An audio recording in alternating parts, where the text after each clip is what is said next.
He's averaging 216 yards a game. Rushing, we have Hunter Bradley, 121 rushing attempts, 1,370 yards rushing, 20 touchdowns, averaging 230 yards a game, 228 actually. And then the third guy, the third of what Coach Clark calls the triplets, is Franklin Hayes. He has 39 receptions, 952 yards receiving with 17 touchdowns. So there's a lot of touchdowns spread around there. And, of course, we're going to see a lot more of that tonight. So excited to see our offense here. No doubt about it, as the McCracken County captains out on the field. However, Dyer County's captains not quite made it just yet. And so we are a little bit behind comparatively on where we normally are at this point in the pregame show. It's about 5 minutes until kickoff. That will likely still be the case, but something to watch as well. One thing I want to briefly mention is tonight is Youth League night, and I've helped a little bit on the Youth League side. I've never done that before. That has been an interesting one. Helping my nephew's team is the fourth grade team. Their playoffs start tomorrow. Each grade level has a playoff in this region, and their playoffs start tomorrow. And it's been a pleasure to watch and also coach these kids this year. A lot of cool things happening at the youth level, and it's great that it's really, really cool that Coach Clark honors those kids with what he does. They get to go through all of the pregame stuff with them. They're doing the calisthenics, the agility bags. They're right there with the kids. Of course, the high school kids are just doing such a great job, including them. And, it's one of those amazing things that a kid is always going to remember is that time they got to warm up with the high school team. They're giants compared to these kids. And the fact that Clark opens up his program for that is really, really cool. That's exactly right. And some future Mustangs on the field here tonight. Let's jump ahead into the defensive starting lineups. And with that, it is Jared Adams. Well, this is a fairly similar set of starters as most of the year. We have one change. That was the same change as last week. So we'll start with the defensive line. Defensive end is number 58, a junior, Dalton Skinner. He stands at 6'2", weighing 197 pounds. Defensive tackle is number 95, a senior, Ethan McKendry. Ethan stands at 6'1", weighing 228. The other defensive tackle is number 97, a sophomore, Isaiah Connor. He stands at 6'2", weighing 247 pounds. Just a reminder about Isaiah Connor. He's only playing his 8th football game ever. He's never played before this year, but obviously 6'2", 247. He's a big kid, strong kid, and won the starting spot, so pretty cool. The other defensive end is another sophomore, Leandre Bolin Jr. He's number 50. He weighs 226, and he is 5'11". You saw him star last year quite a lot. And then you have the outside linebacker position, number 8, a junior, Ian McCune. He stands at 6'2", weighing 184 pounds. The other outside linebacker is a senior, number 21, Colton Reeves, standing 6 foot, weighing 182. The two inside linebacker positions are number 10, Hunter Black, a junior, 6'1", 195. And number 42, a sophomore, Isaiah Key, 5'9", 199. In the secondary, we have the corners, number 27, a sophomore, Colton Crowell, 5'9", 150. And the other corner is number 23, a junior, Kieran Perez, standing at 6'4", 186. And then finally, to top it off, is number 32, a senior, Tristan Hildreth, standing at 5'10", 159. For those keeping count, we have 4 sophomores starting. Only 3 seniors are starting on this offense, and we have a 5th sophomore who plays heavily. So, young defense, and that's all I got for the starters. The Choctaws won the coin toss tonight, brought to you by Kitmo Rental and Supply. They have deferred to the second half, so the Mustang offense will see the field first. And that Mustang offense for tonight, it is as follows. On the offensive line, starting at the left tackle, number 74, Reagan Garner, is a senior, 6'1", 254 pounds. The left guard tonight, number 79, Tayton Bettinger, junior, 5'11", 272 pounds. The center tonight, number 68, Braden Glover, a senior, 6'3", 310 pounds. The right guard tonight, number 75, Jamison Evers, is a junior, 6 foot, 265 pounds. Number 52 is Gavin Trueblood. He's the right tackle, a junior, 5'11", 253 pounds. The receivers tonight, Franklin Hayes is a senior, 5'11", 198 pounds, wearing number 5. The other wide receiver on the other side, number 81, Xander Mays, junior, 6 foot, 172 pounds, as the current and future Mustangs take the field to my right. Jeremiah Hughes, a wide receiver, sophomore, 5'9", 168 pounds, wearing number 1. The tight end tonight, number 33, Pete Holmes, a senior, 6'2", 253 pounds. The running back tonight, Hunter Bradley, as he is a junior, 6 foot, 196 pounds. Elijah Wheats, the cornerback, a senior, 6'1", 185 pounds. It's a big football game tonight. It's Dyer County and it's McCracken County, and it's a big test, one of many coming up for the McCracken County Mustangs. You're exactly right. This is going to be a good one. This is going to be a fun one. This is going to be a physical one. I'm not going to see I can almost guarantee you're not going to see a running clock here tonight. You could see a shootout, though.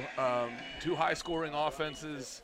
Two offenses that have put up a lot of points, and they've had 4 running clock games this season or so far. So they know how to put up points in a hurry. So looking forward to see how we match up. That's going to be really interesting. The Cellular Connection text hotline is open tonight, 270-557-8223. That's 270-557-8223. The Cellular Connection, your locally owned Verizon Wireless retailer on Lone Oak Road next to Seaplant Federal Credit Union in Paducah. And so I thought it said that Dyer County won the toss and deferred. Apparently it was McCracken County won the toss and deferred, so McCracken County's defense will see the field first tonight as Schofield gets set to kick it off for the Mustangs. Back deep is number 3, LaQuishan Wells, and number 9, Josh Stewart for Dyer County. They will not get a chance. It's a short kick. Garrett Sawyer, fair catch made at the 29, and that's where Dyer County takes over, first down and 10. It will be a big chance for the Mustang defense to get an early stop. As we mentioned several times, this offense for Dyer County averaging 8 explosive plays per game. So that will be the test for the Mustang offense here tonight. The quarterback, Dane Patterson, a senior, 6 foot, 175 pounds. And in the backfield with him is LaQuishan Wells, a senior, 5'10", 185 pounds. A Choctaws look ready. The Mustangs as well. We're ready for football. McCracken County and Dyer County. It is going to be 2 wideouts each side. It's going to be a handoff to Wells. He goes straight up the middle, has a hole across the 35, out to the 40. It's a gain of 10 on first down, making it first and 10. Isaiah Keys on the tackle, but not after a 10-yard gain there to start the game. Looks like he just hit the hole hard, and there was a little crease there, and took him 10 yards to drag him down. So something to keep an eye on is just how effective they are. If they have not a lot of third downs, we're in for a long night. It is a massive offensive line, as this is a pass towards the left side, incomplete. It went right through the hands of Logan Palmer, making it 2nd and 10. They are big on both sides of the line, but they're biggest on the defensive line. So what you're seeing for the folks here in the crowd, not the biggest that they have, though they are quite large on the line. You're seeing average 280 pounds on the offensive line. You can see they're big boys. Their 2 tackles are both 6'2", a little shorter on the inside, but not much lighter. So a lot of big boys up front for them. It's going to be interesting how we defend that. 2nd down and 10 for the Choctaws on their own 40. No score. Handoff to Wells. He does not have much room, but he's going to make something out of nothing. Gets across the 40, out to the 45, but a great upending tackle by Colton Reeves. So well defended in terms of being in the right position, but he just outran us. Stretched the play perfectly, and it took Colton Reeves coming in from the safety position to drag him down. Nice tackle by Colton Reeves, and brings up a 3rd down. So this is an opportunity for us to get off the field. A huge down for us early on in terms of just stopping one of their possessions and then getting the ball back. McCracken County fans making some noise. 3rd down and 5. Handoff to Wells. Straight up the middle. Gets the first down across the 50 to the 47. One of the things I just noticed was defensive line needed to.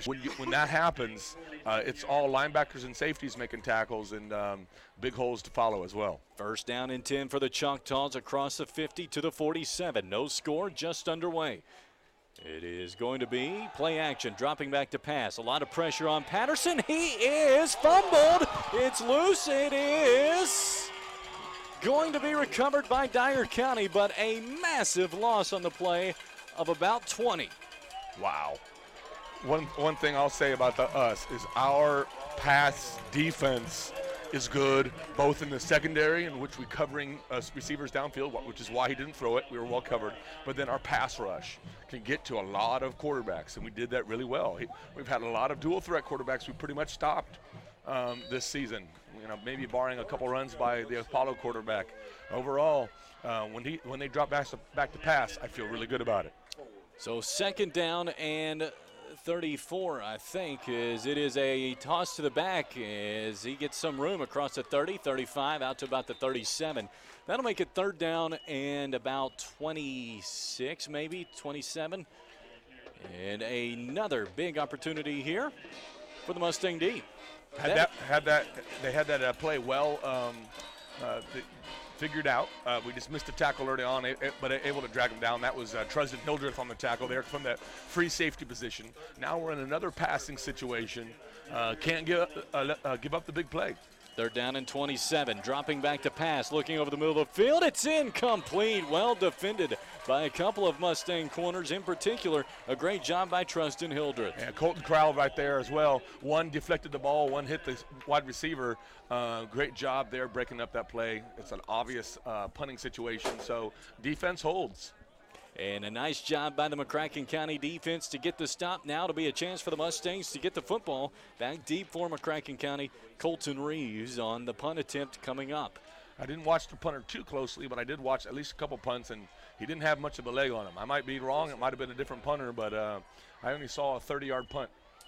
As the snap is good, it is a pretty good spiraling punt. Fair catch made at the 37-yard line where the Mustangs will take over. First shout out of the night goes to Joyce and Buddy Lewis listening in tonight, saying proud to be a Mustang. Good to hear from those two on the Sailor Connection text hotline, 270-557-8223. The Sailor Connection, your locally owned Verizon Wireless retailer, Lone Oak Road next to Seaplant Federal Credit Union in Paducah. The Mustangs come out ready to go and looking to strike first here tonight. It is Elijah Wheat in the backfield with Hunter Bradley with him. Wheat gets the snap, dropping back to pass, looking, throws right side to Hunter Bradley in the flat. He gets across the 40, across the 45, across the 50. He jukes his way inside the 45 to the 43. A great job by Hunter Bradley. Now, I think that was a backwards pass, which means that's a run yards for him.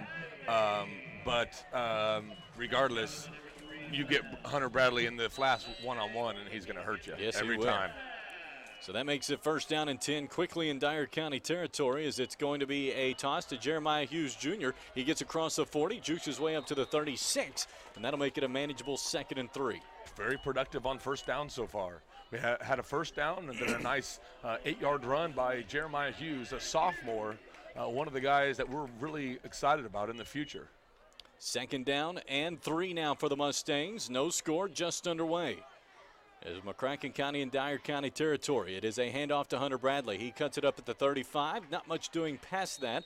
Around the 33, which is good enough, I think, for the first down. Yeah, it looks to be, good enough. Got it up right up in the gap there and was able to pull for a first down. Now, I will say, you can look if you look over on their sideline. There's a massive man standing on the sideline, 6'8". His shoulder pads are about everyone else's helmet height. He is not in the game. That's the 6'8", 335 defensive tackle. Hasn't played yet. As Wheat gets the snap, looks, throws left side complete to Jeremiah Hughes Jr. Cuts it up to the 30. He has some room across the 10, inside the 10, and towards the 2. He's brought down. Great job faking the run, man. Well, it's probably an RPO, but regardless, everyone bid on Hunter Bradley. Jeremiah was able to use his speed to really get after it, so love to see that. There is a flag on the far right sideline. We will see what the flag is. It's on their sideline, out of bounds. And so it is a sideline warning against Dyer County. Whenever a official runs up and down the field and gets bumped by a coach or a player, you're going to get a flag for that. And so that's kind of what that indicates is, they were too close to the field of play.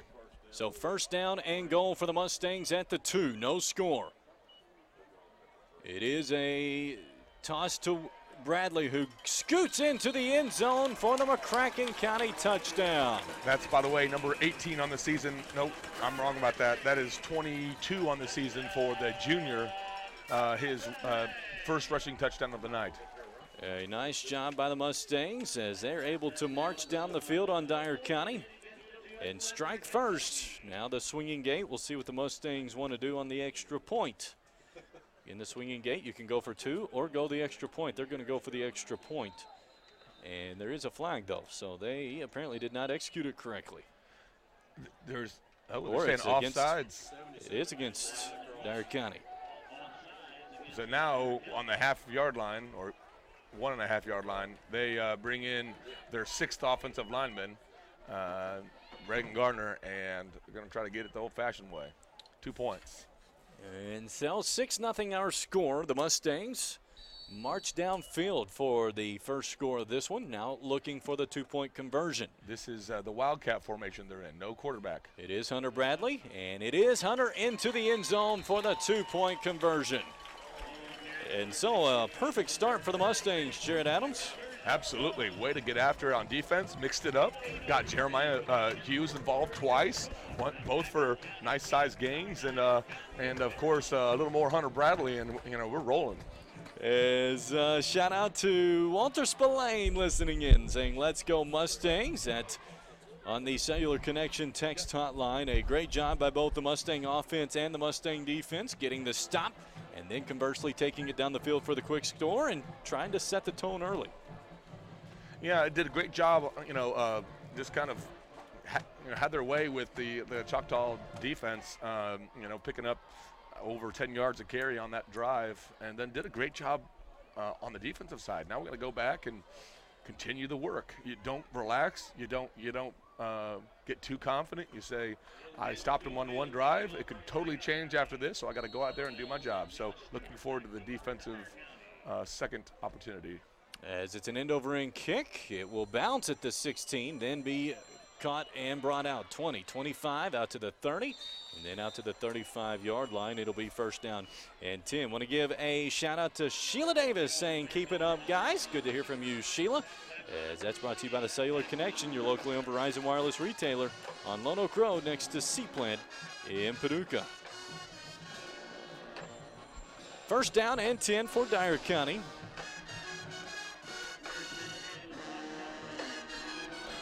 Choctaws always bring their marching band. Every year, whenever they travel, they bring them with them, and they're blazing here, even though they can't play during the play.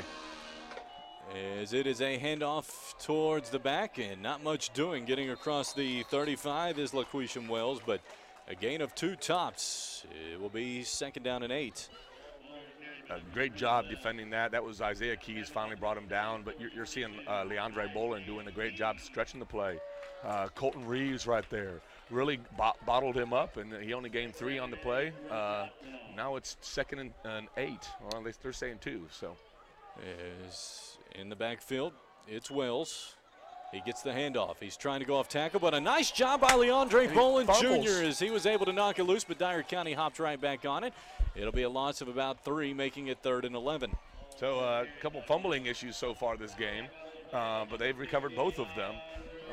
Still, Leandre Bolin with the great tackle for a loss. That's what I was trying to say. The sophomore continues his progress. Coach Clark talks a lot about Leandre Bolin, and his ceiling is so high. 3rd down and 11. Dropping back to pass is Patterson, rolling, now throwing over the field. Has a man, but overthrew him, incomplete. That and bad. He on our guy, but the throw was 7 or 8 yards too long. So not a lot of 7 to 8 yard arms in there, so we were able to get him off the field. This is the second one in a row we've been able to stop him. Leandre Bolin, huge block or huge tackle on second down to bring up that 3rd and long, and so put him in a passing situation, and we feel good about it. That was a great throw on the run as he was off balance. It's a sidewinding kick. It will be caught at the 41 for McCracken County. Fair catch made. So Kieran Perez, the corner, was inches away from that. He could have blocked that punt. He's a kid that doesn't get talked a lot about, but, man, he is a pretty solid player. Love it. So McCracken County takes over. First down and 10 on its own 41-yard line, leading 8-0. 6:41 here in this opening quarter. A chance to take a 2-score lead. Would be very nice against this talented Choctaw team. 6 wins to only 1 loss for the Choctaws. First and 10 for the Mustangs. It is going to be split backs with Elijah Wheat. Franklin in the backfield. Now Franklin in motion. It's going to be a handoff to Bradley, looking for a hole, but not much doing. And credit to the defensive front for collapsing that hole quickly. Apparently, their big man, number 74, Marion McElrath. Lord, I don't know how to pronounce that, but he's in the game now. Big dog over the right offensive tackle, which is Gavin Trueblood. Second down and 11. Is Wheat. He's going to throw left side. It's incomplete. It was between 2 McCracken receivers. A little bit of confusion as to who that was intended to. And that will make it third down and 11. When you don't get a productive first down, you start to have to come up with that big second down play. That one off the fingertips of our wide receivers, and so thus a third and long and a passing situation. And so we're going probably to the passing playbook. Third and 11, Wheat. He's going to step into it, looking towards the middle of the field. He's got Franklin. He's got it. 10. Goodbye. Touchdown, McCracken County. Just ran away from it, just like Franklin does. I don't remember. Do you know how long that was?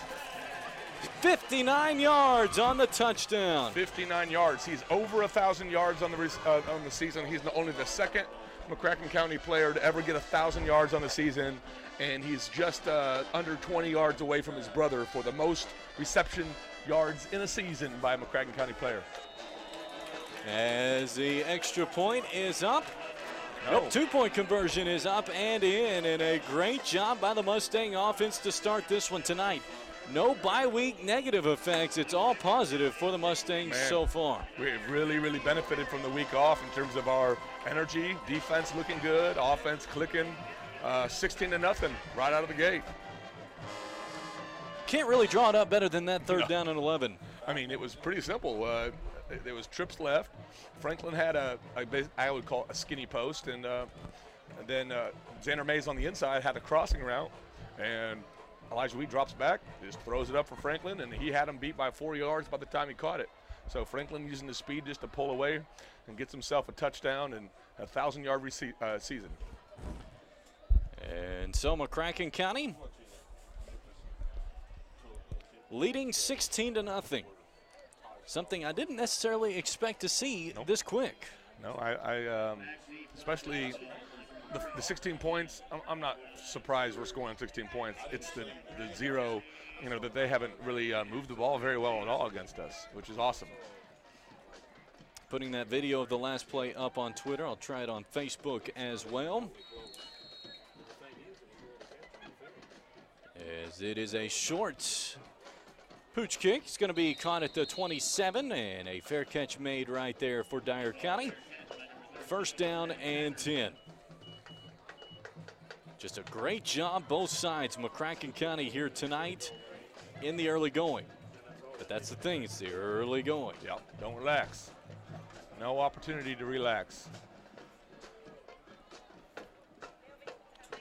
I love to watch the defensive substitutions for us.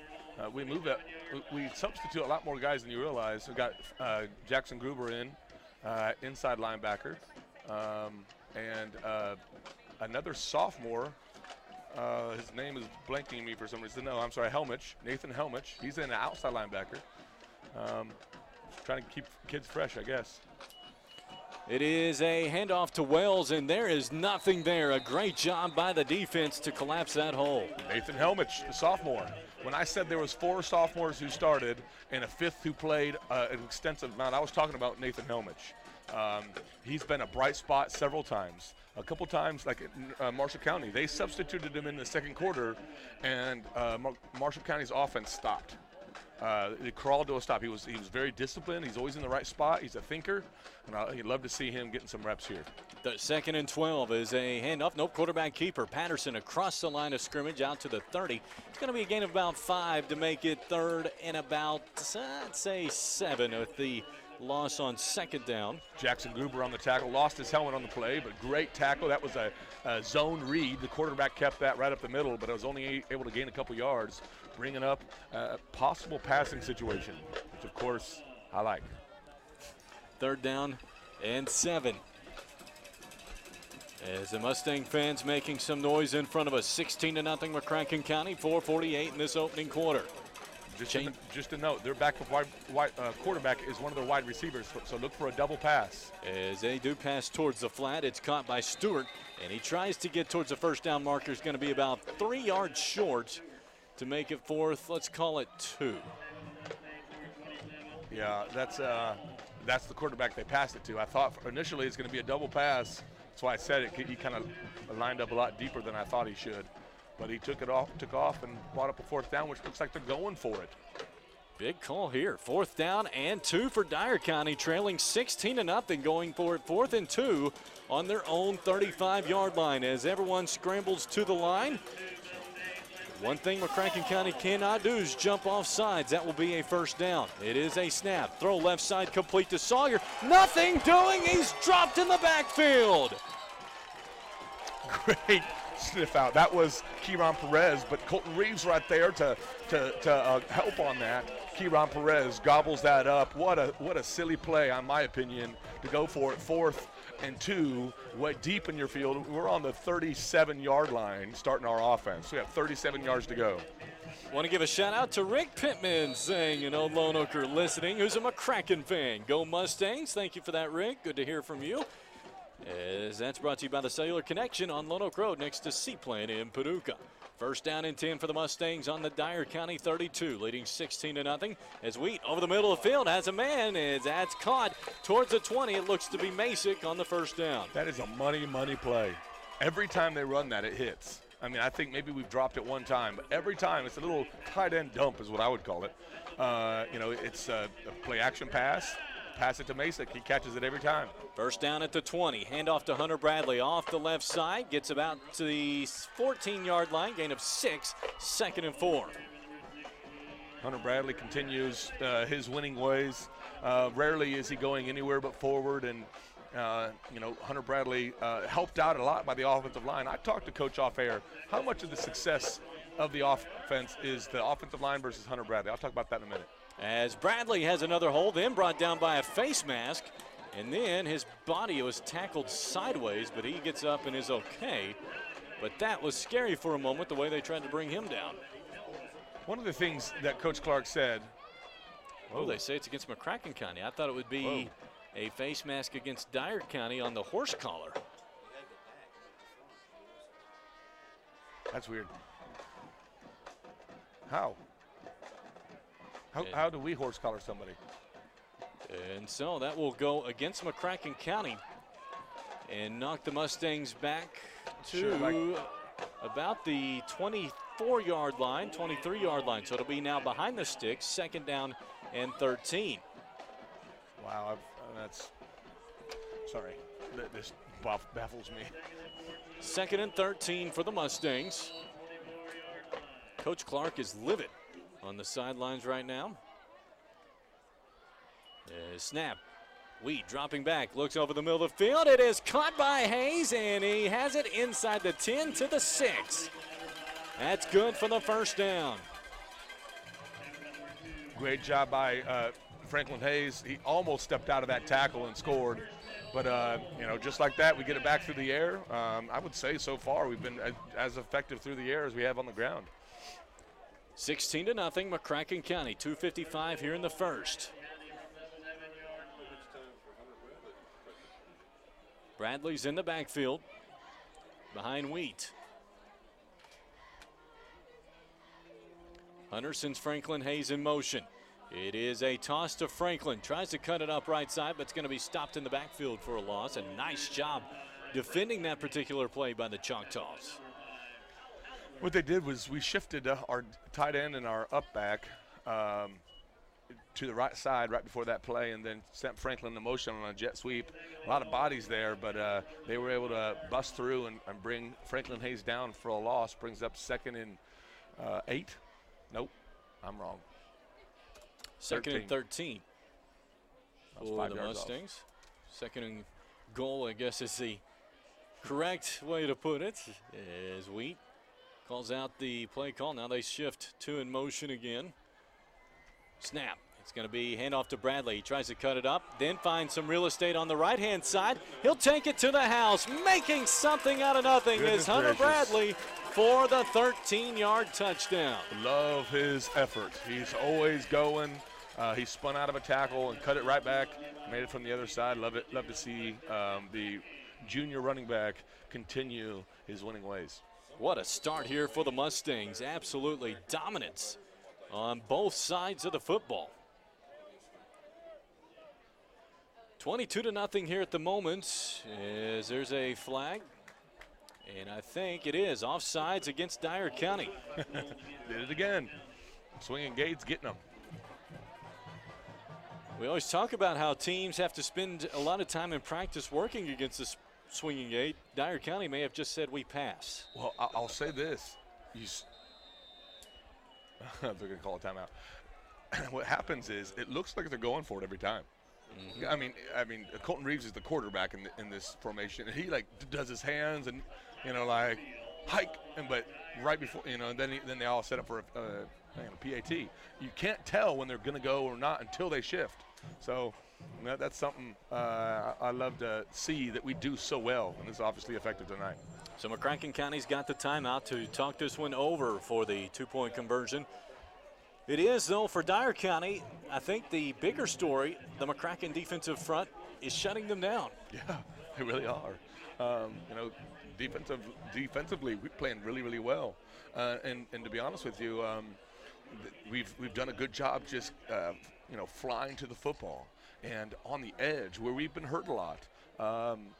We've done a great job. Leandre Bolin stretching out plays. Nathan Helmut stepping in there. Colton Reeves, huge tackle by Kieran Perez. All these kids just flying around and making plays. The bye week, the off week, really helped them out.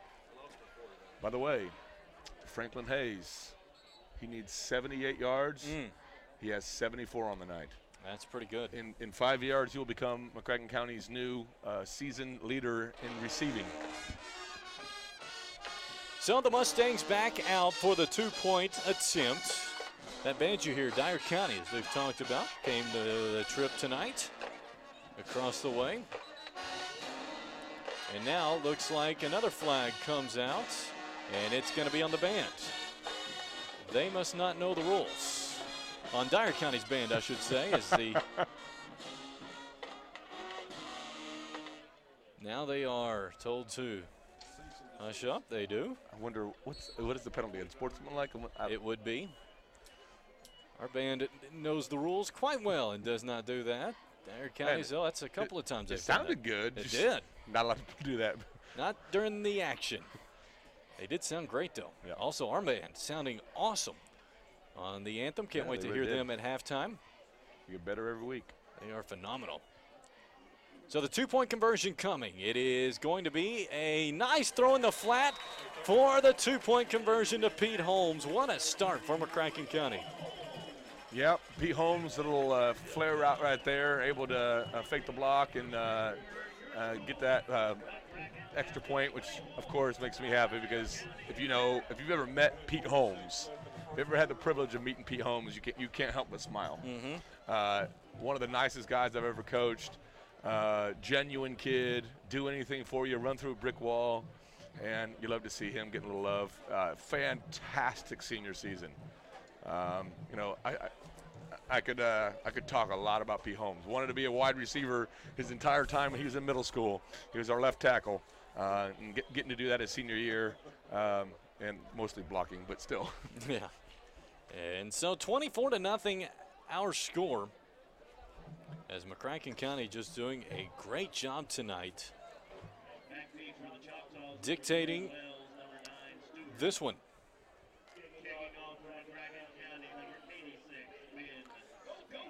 So Schofield to kick off.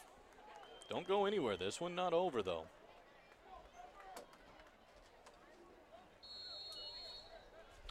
Schofield to kick. It's a nice end-over-end kick. It's going to go out of bounds, so it will be a legal procedure. We'll see if Dyer County makes them re-kick. Well, let's take it on the 35-yard line. And that's what the Choctaws will do. Choctaws have really got to figure something out this drive. They're down 24-0. It could get ugly in a hurry. Something they've got to figure out is obviously the passing game. But surprisingly, they've made their money on the ground this year, and McCracken County's been pretty stout. Been mixing it up a lot of different looks, and I think that's really hurting the Choctaw offense. I want to give a shout out to Richard and Vicky Burgess listening in tonight from Louisville. As this one a handoff to the back, and again nothing doing. As a great job by the Mustang D for no gain. Dalton Skinner, who is a defensive end, ran down the running back, dropped him from behind for a loss. Those defensive ends, Leandre Bolin and Dalton Skinner, have been really, really good tonight. That's been a huge part of their success. Is if you can lock down the edges, then you can devote more energy to the center of the defense. 2nd and 11 after a short loss. They're going to toss it to the back now, try to pass it. Instead, not much doing, and it's going to be a sack. Is that a sack technically? It was wheeled back to pass. It was going to be a double pass, well covered downfield. Kieran Perez with the pass disruption, but Leandre Bolin drops him. I don't know, is that considered a sack or not? If you become the quarterback, I guess. I don't know. Regardless, a tackle for a loss either way. And that'll make it 3rd down and long once again. Once again, Leandre Bolin really disruptive tonight. As the Dyer County band playing in the middle of this play, it is their quarterback looking to air it down the right side of the field, I should say. It's incomplete. Great defense by Trusden Hildreth. Amazing job. And he's hurt. That's not what you like to see.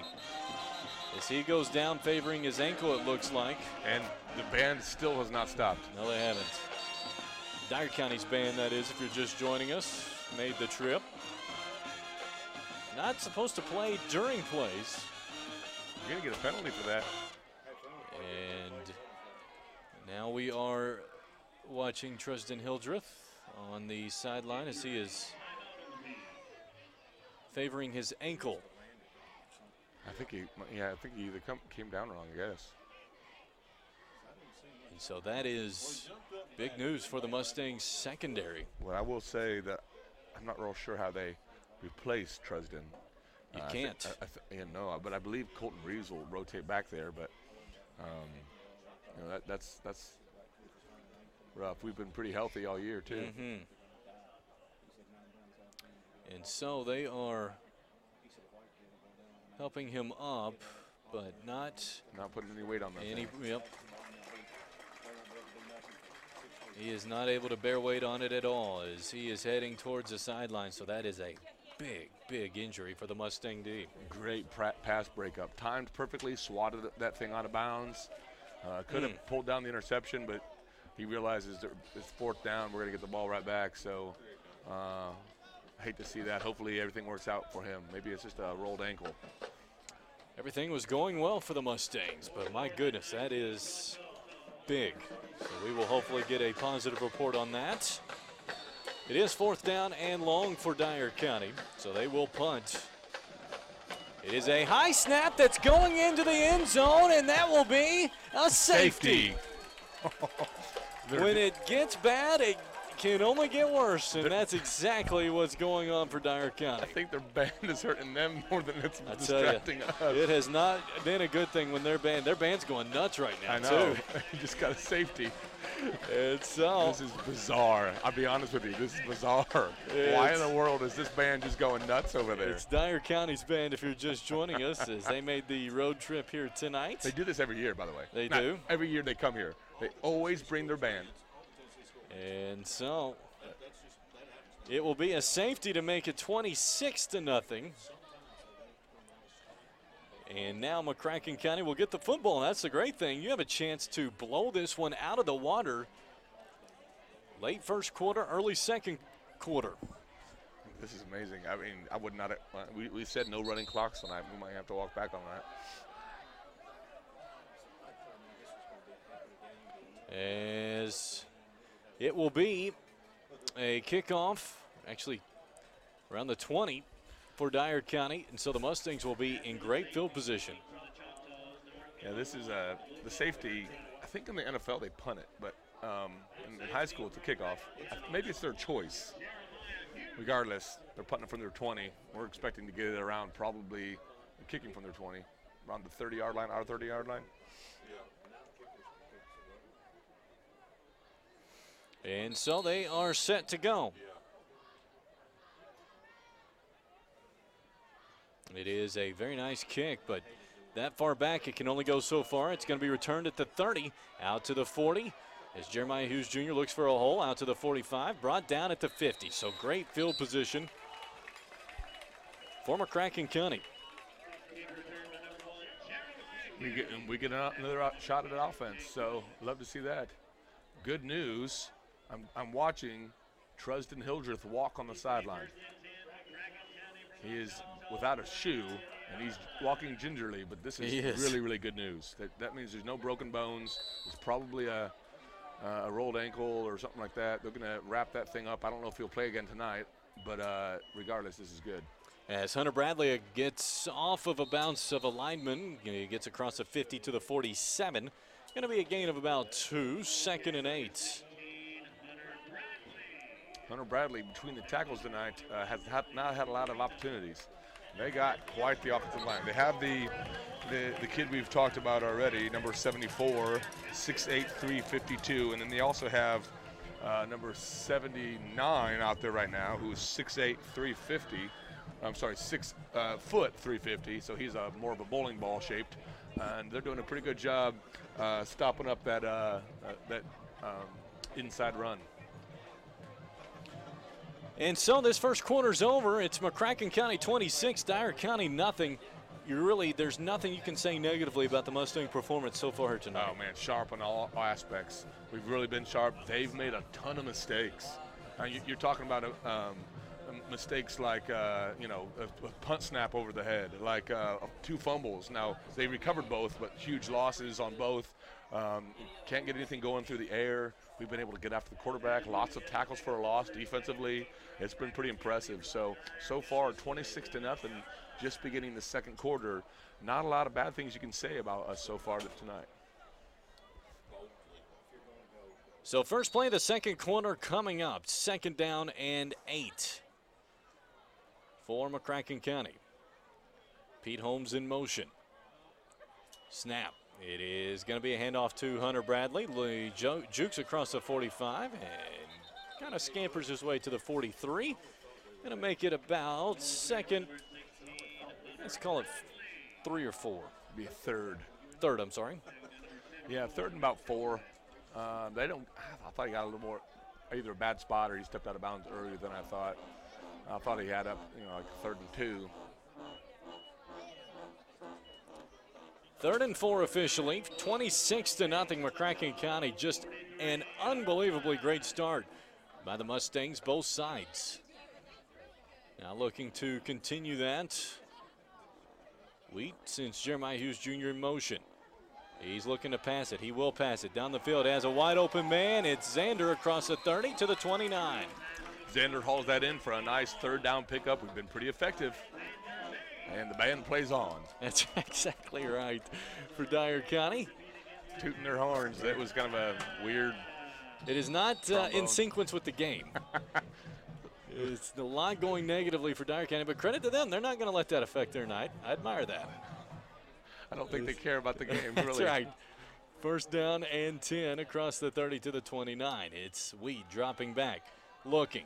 Throws over the middle of the field, incomplete as he tried to thread the needle down the middle of the field to Masick, but ball's incomplete. As big as the defensive line is, they're not getting a pass rush at all. No. Weed has a lot of time. You're looking at 350 and 355 up front. and they're pretty much leaning on the offense. So that's I don't know. It's I don't know. One of our strengths. I think we're going to continue to pass it a lot more because we have time and our receivers are getting open. Empty backfield. Second down and 10 on the Dyer County 29, 26-0 McCracken County. That dump is open again. As Wheat throws it out into the flat. He has a man. It is Hunter Bradley across the 25 and knocked out near the first down marker. Man, he's so dangerous. So dangerous. This McCracken County ball club, impressive. They really are. And Hunter Bradley hurts you in so many ways, and then you're starting to see the development of other weapons like a Jeremiah Hughes and Xander Mays. We know the triplets, Franklin, Wheat, and Bradley, but love to see the other guys get involved too.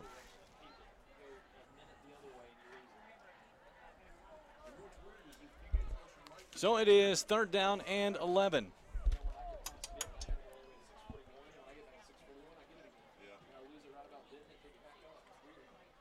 Third down and 1, I should say, is a pass to the flat. It's complete, and that's good for a first down. It's on the opposite side of the field. It's tough to tell who it is on that side. It's Franklin, I think. Yeah, he lost his helmet on the play, so he's going to come off not happy about it. It is an unbelievable senior season Franklin Hayes is having. Cannot say that enough. Elijah Wheat right there with him. Oh, yes. These kids have been throwing, passing and catching for, many years. So first down and 10 for the Mustangs on the Dyer County 13-yard line. Just absolute domination by this football team since week 3 and continuing here tonight.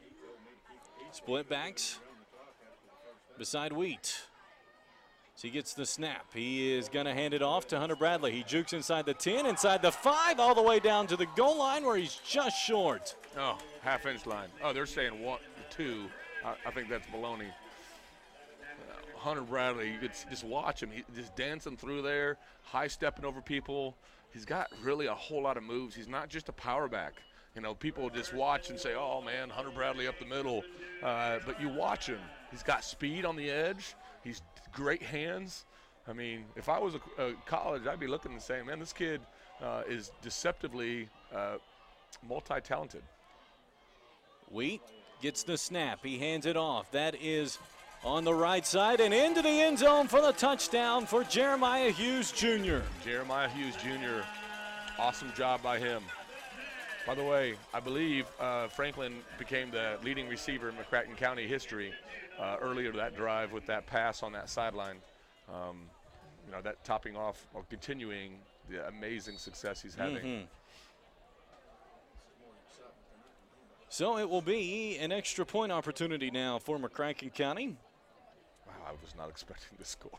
I was not either. As the extra point is up, it is good. With 9:32 in the second quarter, it's 33-0 McCracken County. Did not see this coming, Jared. I did not either. That's one of the things that is impressive about us is, we start comparing ourselves to, other teams. It's kind of, they're 6-1, scoring 42 points a game, and, we're 5-2, scoring 48 points a game. You're saying, okay, good match. And then we come up and 33-0. So 4 of their games have been running clocks. So maybe that's indicative of their weak schedule. Maybe that's the case. So that's got to be something that continues to impress us. We were talking to Adam Wells earlier, and we're like, what do you think? You and I were like, it's going to be a close game, and Adam Wells says, nah, you guys are going to. You called that one. Yeah, I'm like, oh really? I was like, I think it. He said, I said they're big, and he said they're slow. So he's playing. He predicted that one right. So good job, Adam Wells. You know who didn't predict this one right? Joe Jackson. Hey, Brian York's in the house. Region 1 Sports Report. Thought it was going to be a great game. As they're giving me grief up here, I'll own that one. Someone asked me for my prediction. I'm saying we win by 7, but we're not favored to win. Great job by this team overall. Yeah. You just can't say all it enough. All aspects of the game just clicking. We just need a week off every other week. Yes. And so the kick is in the air. It's going to be returned at the 14, and bringing the football out is Josh Stewart. He has a hole across the 30 out to the 33-yard line. It's first down and 10 for Dyer County. 33-0 McCracken County. And we go back out on defense, and we got to hold this goose egg on the board. 3 more points, by the way, gets us the running clock. Looks like Colton Reeves slides back to take Tresden Hildreth's spot. Nate Helmich comes in outside linebacker to fill Colton Reeves' spot. Ian McCunin at outside linebacker as well. First down and 10 for the Choctaws on their own 34-yard line. As 2 wide receivers each side. LaQuitan Wells in the backfield. I want to give a shout out to Al Willman listening in tonight. That's on the Cellular Connection text hotline. As a handoff to the back, Wells gets across the 35 to the 36. Ethan McKendry drops him. That's the senior defensive tackle. Able to get his hands on and stop him for a short gain. I don't know if, this is a big offensive line, but they don't play physical, I guess, and Ethan is just able to kind of manhandle him. And so, a handoff. It's going to actually be a quarterback keeper trying to make something out of nothing. Gets across the 40 to the 41. That looked to be a busted play. It looked to be a busted play, and we were not set either. We were running around. I think Leandre and Dalton, the 2 defensive ends, always flip to the strong and weak side. Strong side defensive end, weak side defensive. They were halfway through their switch when it happened. He was standing over the center when that play happened, so we were not set. Big third down and 2 as handoff to the back gets the first down as Wells across the 45 to the 46. My guess is that's only their either second or third first down of the night. So Leandre Bolin Jr. on the tackle. First down and 10 for Dyer County. Having himself quite the game. Yes, he is.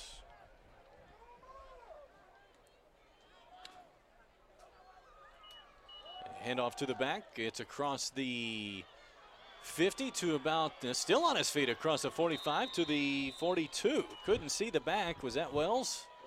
It was. What happens a lot with us, and one thing I noted is we stand up a lot of guys early, but then they keep driving their feet and they drag us. Probably because we're making contact too high. So I want to see us, lower our point of contact around the hip area, and you're really going to see us be able to drop some kids when we do that, right when we hit them. Handoff straight up the middle, across the 40, 30, and a lot of room to there as Wells will take it to the house. Touchdown Dyer County. A much-needed response for the Choctaws, 41 yards. Yeah, able right there, split the middle of our defense and run in for a touchdown from 30-some yards out, 33 to be and gets on the board. So 41-yard touchdown, and that's exactly what the Choctaws needed. It's not over. It's going to take a lot of effort from the Choctaws, but that's a good start. So the Choctaws going for 2, trying to answer the Mustangs. They throw it right side in. It's good for the 2-point conversion. A nice pass to Jake Willis to make it now 33-8. Great series there. Yeah, it was, and able to kind of start breaking some things loose on the defensive front. We've got to respond. We've got to go to okay, we've been doing well so far. What was their adjustment, and thus how can that become something we respond to? What did they change to be able to pick up that many yards? Did we do something bad? And we're able to tap into the huddle sideline and take a look at that. We're able to go back and look at our plays. So that's a pretty cool advantage we have. We just got to find out where the problem is. That band you hear, Dyer County across the way. So they made the trip here tonight. So the Mustangs up 33-8. McCracken County will get the football.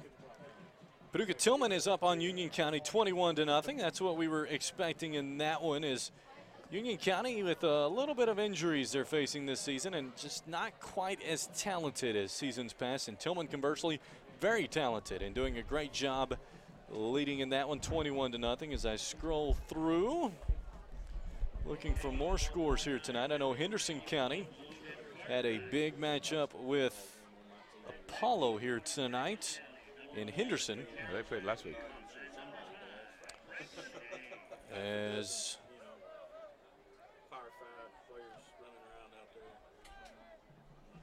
still looking, I'm sorry, Davis County, you're right. No score yet in the second quarter between Henderson County and Davis County. So we'll keep you posted on that one as well. Nice end over end kick. McCracken County fumbles it, and now we'll return it at the 5, the 10, the 15, out to the 20, and knocked out of bounds at the 24. Want to give a shout out to Don Lamb for that update on Paducah Tillman and Union County. So we start again on the offensive side of the ball around the 25-yard line. And I don't believe we've been stopped one time. Been really good on third down as well. So let's go down there and put some more points on the board. First down and 10 for the Mustangs on their own 24-yard line, leading 33-8. So Wheat brings the boys back out. Hunter Bradley's in the backfield. 2 wide receivers to the left, 1 to the right. Pete Holmes in motion. Snap. It's going to be a handoff to Bradley as he tries to find some room, but really nothing doing. And credit Davis County.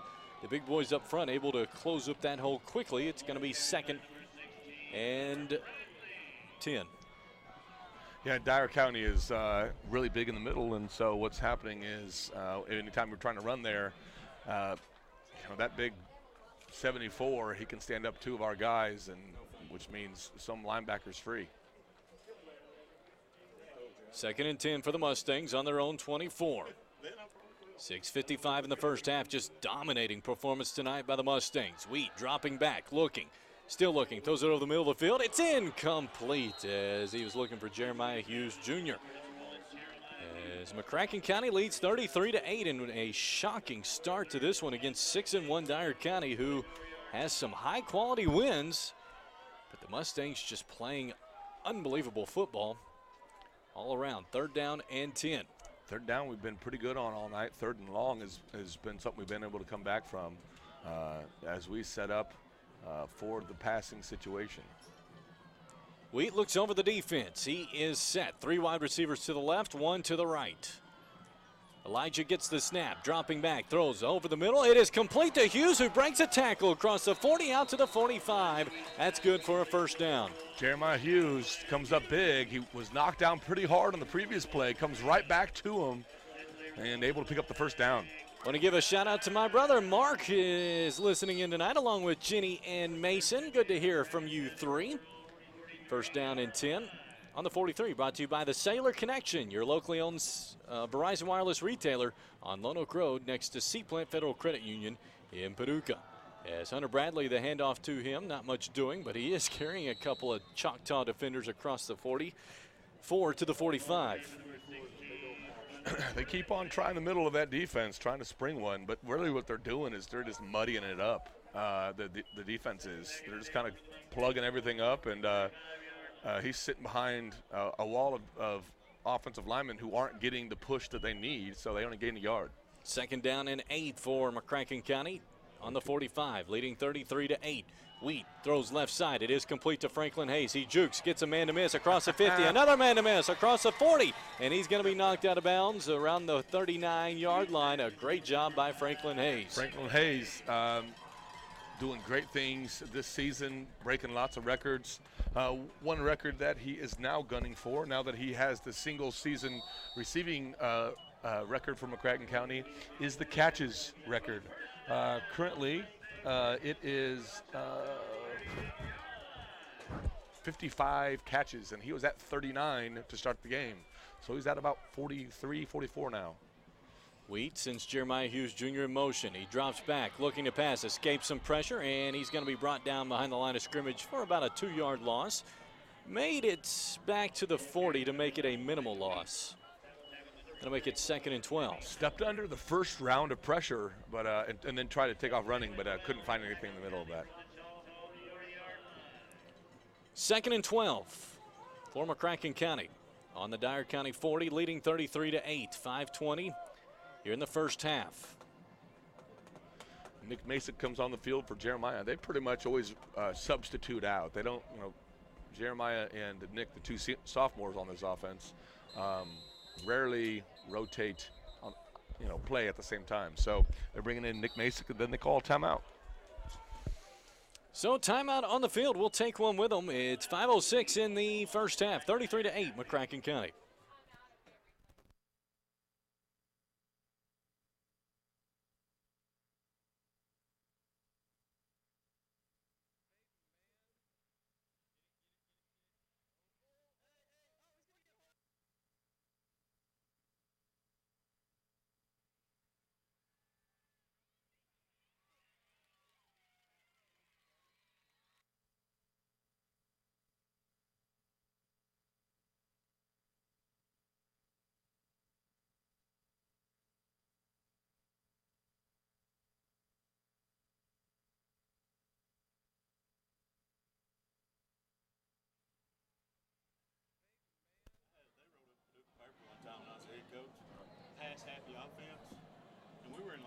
The Mustangs on top, 33-8. It's McCracken County just having a field day tonight and playing some phenomenal football. We'll see if that continues, though, as Dyer County showing some signs of life here tonight. It is going to be Wheat throwing over the middle of the field. It's picked off across the 35 and across to the 40. Don't look now. Here come the Choctaws. What happened is one of the defensive linemen got their hands up, tipped the ball into the air, and the linebacker made a play on the ball and got the interception. So I didn't see who it was, but it could be that 6'8" guy who probably has a 9-foot wingspan and able to knock that ball down. Don't really put much of that on Elijah. It was just a great play, really. Yeah, it really was. His first down and 10. Handoff is to Wells. He scoots himself across the 40, but a nice job by the Mustang front to close in and make it minimal. Gain of about 2, 2nd and 8. Literally 8 Mustangs on that tackle right there. That's what you want to see. You want to see them swarm to the ball. You want to see them have that mentality.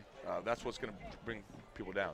One thing I'm noticing, I don't know if they're going fast or not, but this is the 3rd time haven't been set in the right alignment when they snap the ball.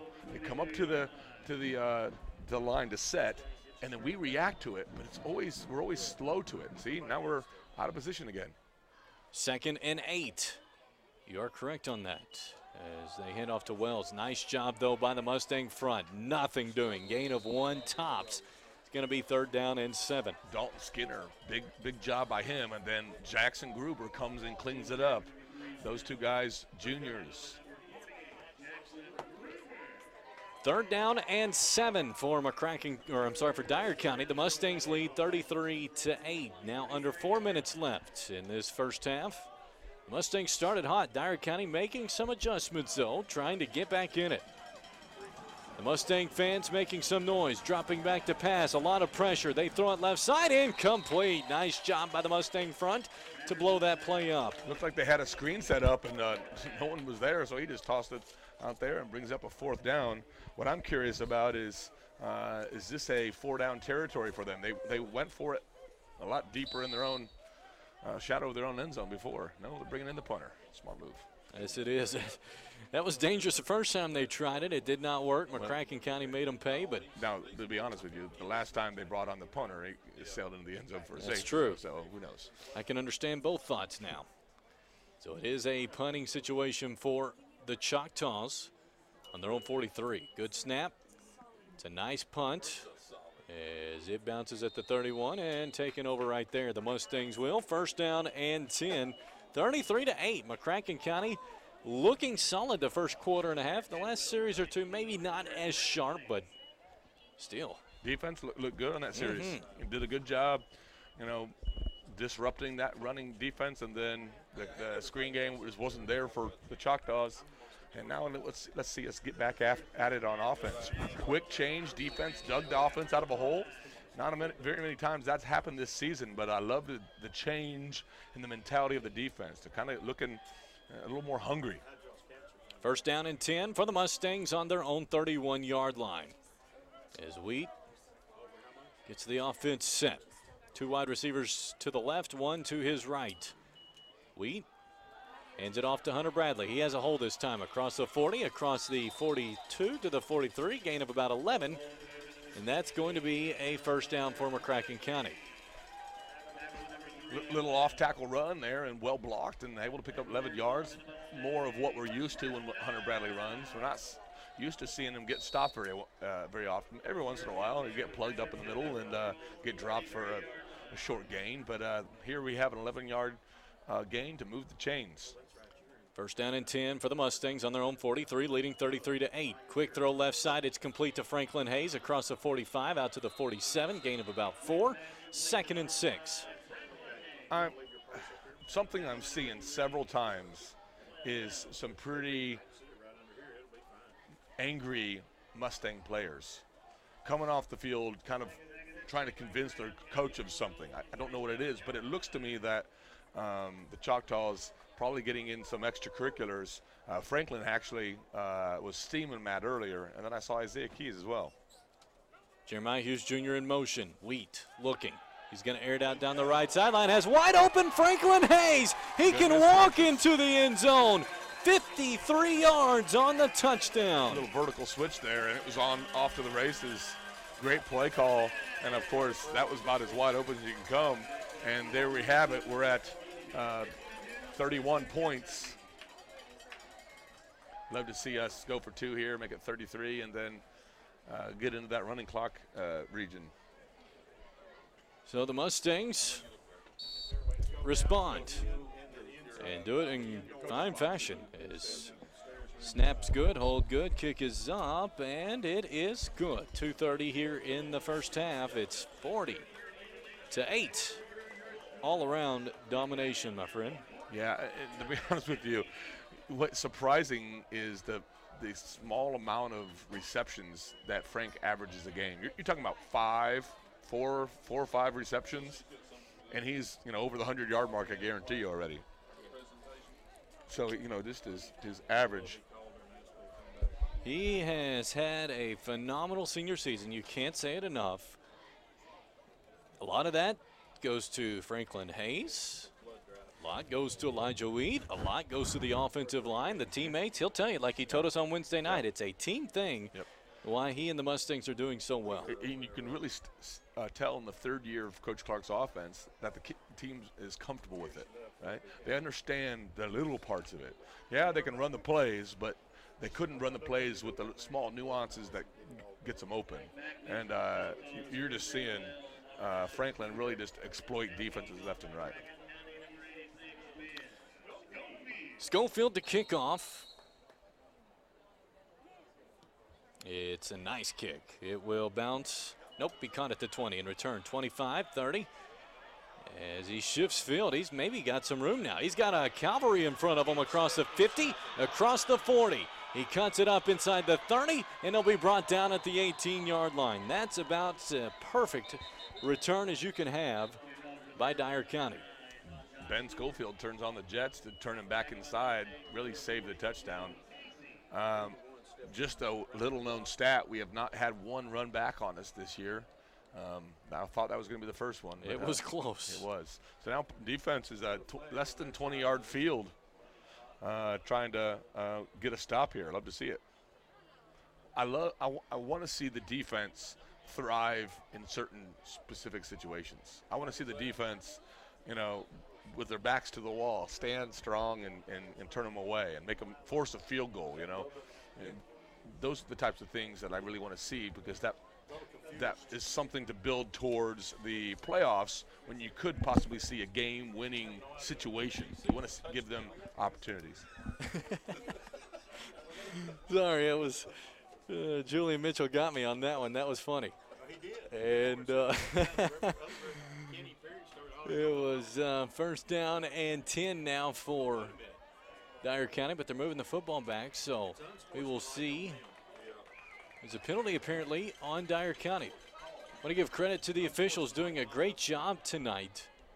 I see Kenny Perry, I believe, out there. I think I see Zach Perry as well. Father-son tandem.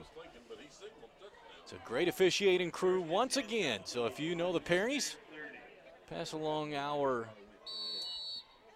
thoughts on the great job they've done tonight. Trying to make out the faces of the other officials out there. If I do, I'll let you know. But doing a great job, this officiating crew. 40-8, McCracken County is on top. Nice handoff to the back. Gets across the 30, out to the 35. A critique of the running style of their running back, who is LaQuinton Wells, is he's tentative. He's kind of choosy. One of the things that the running back for Apollo, whose last name was Hogg, I believe. Yes. He hit the hole so hard. You're not seeing that out of him. Wide open receiver left side is Josh Stewart. Gets across the 20, first down to about the 15. A little bit of miscommunication on the Mustang defensive secondary on that, but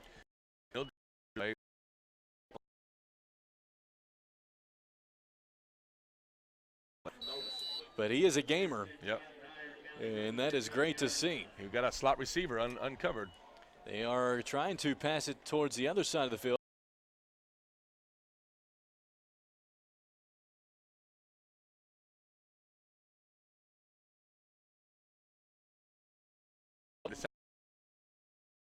Underneath, able to pick up 7 yards.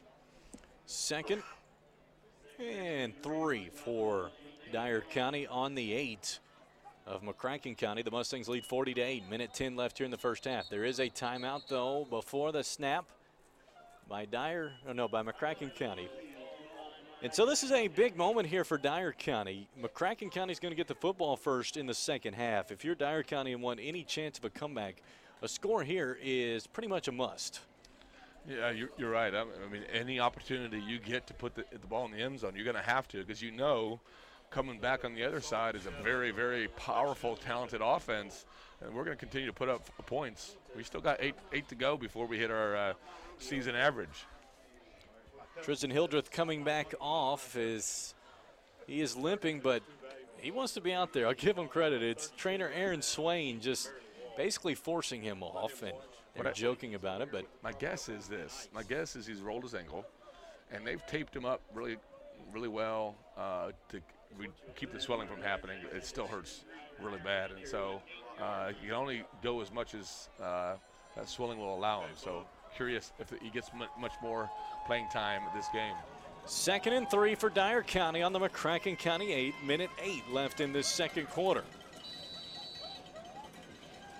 Mustang fans making some noise. High snap, handed off to Wells. Scoots across the 5, bulldozes his way towards the 3. It's a first down and goal for the Choctaws at the 2. Love to see a defensive stand. A goal line defensive stand. Those are the things that really, really empower your defense, gives them that confidence in later situations. Stand them up, drive them back. Timeout McCracken County, the final timeout of the half for the Mustangs. And so this is big for Dyer County. Yeah, big for McCracken County, too. You want to kind of just from a pride standpoint keep them in single digits in the first half. But 40-8, this is really Dyer County's big moment to at least try to sniff a comeback. You got to keep it respectable. Right now, a 32-point lead, you got to chip that under, get it more manageable. It's still a 4-score lead, even when they score, but you got to make it respectable before halftime. We are getting the ball back after halftime, by the way, which means that's going to be an opportunity for us to kind of lengthen our lead if we can get a stop here. So big moment for Dyer County. It is 1st and goal at the 2 with 57 seconds left here in the first half. The Mustang fans making a little bit of noise as the play is blown live. Dyer County is ready. It is a handoff to Wells. He bulldozes his way towards the end zone for the touchdown. LaQuinton Wells, a 5'10", 185-pound back, does not play like he's 5'10", 185 pounds. Yeah, he's able to power his way in off the right side for a touchdown, looks like. Yeah. And now it looks like they're going to go for 2. Same personnel on the field, no kicker coming on. Trying to get these 2-point conversions. Last time they faked a pass or a run and then a little flare route. The handoff to Wells, and he bulldozes forward for the 2-point conversion. So a nice job by the Choctaws, but that still gives McCracken County 52 seconds. And the Mustangs have had a lot of drives this season. much less than 52 seconds. Yeah, you're right, absolutely right. This is something that we can definitely handle with it. But what we want to see is that we want to see us go down there, maybe take a shot at the end zone, but we don't have any timeouts left. So we really got to manage this 52 seconds well. Curious how they handle this. So 40-16 now. The Mustangs on top of 6-1 Dyer County. So the Mustangs now will get the football back, trying to work in 52.9 seconds. It will be back deep for the Mustangs, Jeremiah Hughes Jr. and Franklin Hayes.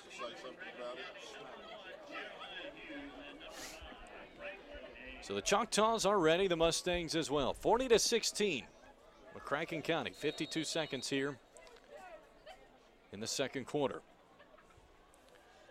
There's the kick. It's a end-over-end kick. It's going to bounce at the 16, go all the way to Jeremiah Hughes at the 10. He's trying to find some running room as he escapes 2 defenders, not able to escape 5 others, as it will be first down at the 16. Now, if you're McCracken County, this offense can score in the hurry, but you do not want anything of resemblance to a turnover. Yeah, you want to be aggressive, but make sure that you're not doing anything to put your lead in peril. You kind of seeing a little bit of momentum swing back the other way, and so with a huge kickoff return, they have a short field for that touchdown they just scored, and so they're feeling it right now. Now, last time we were on the field, it was a big play to Frank over the top. See what the Mustangs choose to do here. 44 seconds, 85 yards to go between pay dirt and the Mustangs' current field position. 2 wide receivers to the left, 1 to the right. Bradley in the backfield. It is a handoff to Hunter as he jukes across the line of scrimmage, finds a hole across the 25, across the 30, cuts it up outside the 35, and smartly he goes out of bounds at the 41-yard line. Had Pete Holmes 15, 20 yards downfield blocking for him. That final 10 yards was all Pete Holmes there at tight end. Great job by them. Now with 35 seconds left, you're thinking touchdown, your end zone. You're thinking, why is the clock running? He said started. And so it will be some. And right after I did, it dawned on me, no. The officials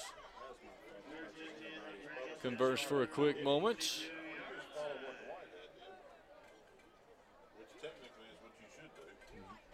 First down and 10 for the Mustangs on their own 41. 39 seconds.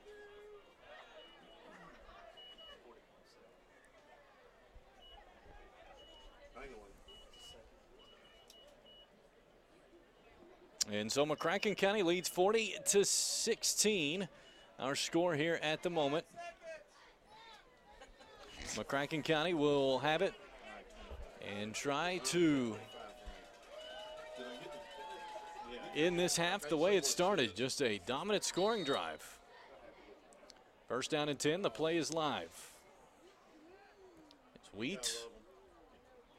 Gets the snap. He's rolling to his left, looking. He's going to air it out down the field. He's got a man. It's Franklin Hayes. He gets it at the 40, and he'll be brought down at the 39-yard line as the face mask at the end. A 15-yarder, I would say, face mask. And that will only help. That was, by the way, their running back who's playing safety for him. He's pretty much not left the field this game. Drug him down by the top of his helmet. The Mustangs are trying to go 85 yards in 52 seconds. Clark's, I think, trying to influence people. Influence the conversation? Yeah. Hey. Of the officials? Well, I think that, was it a 5 or a 15? He's probably trying to convince them that this is a 15-yard penalty situation. He was, aggressive about, incidental contact with the face mask gives you a 5-yard penalty, but unsportsmanlike is what he's probably buying for. That's my guess. It's a very, very great job. Very great job the officials have done tonight. As we get the call, it is a 5-yard face mask, and so that will set McCracken County up around the 36. Oh, they are going to say 15. I'm sorry. The personal foul was not shown on the signal, but it is what it's going to be, so the Mustangs even better. It's going to be on the 21. First down and 10, 30 seconds left here in the first half. Wheat sends Hunter Bradley in motion, dropping back to pass, looking. He's going to air it out towards the middle of the field. He's got a man incomplete as it's right through the hands of Xander. It's going to be 2nd and 10. Beautiful play call, nice crossing route, well read. Elijah delivers a high ball that Xander has an opportunity for, just couldn't connect. Brings up 2nd down, still have 25 seconds left, plenty of time. And even so, we got Schofield. That's exactly right. Great points. The Mustangs are in field goal territory with the leg of Schofield. 2nd and 10 on the 21. Weed dropping back, looking. He throws it in the flat to Hunter Bradley. Tries to make a man miss. Instead, he'll volunteer to go out of bounds to stop the clock and live to see another down. It's 3rd and long. Smart move by Bradley. Knowing not much was there, just go out of bounds. Yeah, and smart job by Elijah Wheat. They had a free man off the edge, and Hunter Bradley's job was to block him, but Hunter Bradley was out on a passing route, so they just dumped it to Hunter and able to step out of bounds, and brings up 3rd down, though. Looking probably another passing opportunity. Air it out. 21 seconds, 40-16, the Mustangs on top. And trying to score before half. They will get the football to start the second half. Wheat calls out this play call, gets the snap, dropping back, looking, rolling to his left, throws over the middle. It's incomplete as he received a lot of pressure there. Nice job by Dyer County to create some pressure with the multiple whistles. Is there a flag? I don't see it. And so if no flag, it will be 4th down and 10. There might be a flag. They ain't changed yard mark. Give me 25. I thought I saw him signal offsides, but So I don't something see to watch. Any laundry on the field. The officials are discussing. There were several whistles after the play, which was my cue to think there might be a. No, they're going to wave it off. Okay, so it's 4th down and 10 for the Mustangs on the 21 of Dyer County. The Mustangs gonna kick it. Is Schofield another chance here? This one will be from about 38 yards. 39's the record. The snap is good. The hold is good. The kick is up. What a job, Ben Schofield. Oh, no, it just missed. I'm sorry. I thought it had the leg, but just missed, and so it will be no good. But It had the distance. It just a little did. Right. So he has definitely has increased his leg strength in the time he started, but no good on the kick, and that will make it 1st down for Dyer County, where I am certain they will just let this one run out and take a moral victory in holding McCracken County from scoring. But a great job. This team can cover a lot of ground in a few seconds. Yeah, we really can. We're an explosive offense, and it was a good job by Dyer County being able to get that stop at the end of the first half. 12 seconds here in the second quarter. 40-16, McCracken County. Snap. It's a handoff to the back. Gets across the 20 to about the 23. And Dyer County content to let that be the final play of the first half. What a first half for the McCracken County Mustangs. They scored early and often, and at the half, the Mustangs lead 40-16. When we come back, we will have the first half scoring for you, which is brought to you by Jerry's Mr. Penguin Tuxedo Den in downtown Paducah. And then the second half adjustments brought to you by Estes Chiropractic, all when we return on 99.5 The Fan. So who started talking about running clock down there, huh? Adams? I'm going to blame him. My man. Tumbler knows better than say something That's like right. that around me. I might have to throw hands or something.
Back here, let's let you listen to the combined bands tonight. McCracken County, Austin Peay University, and Dyer County.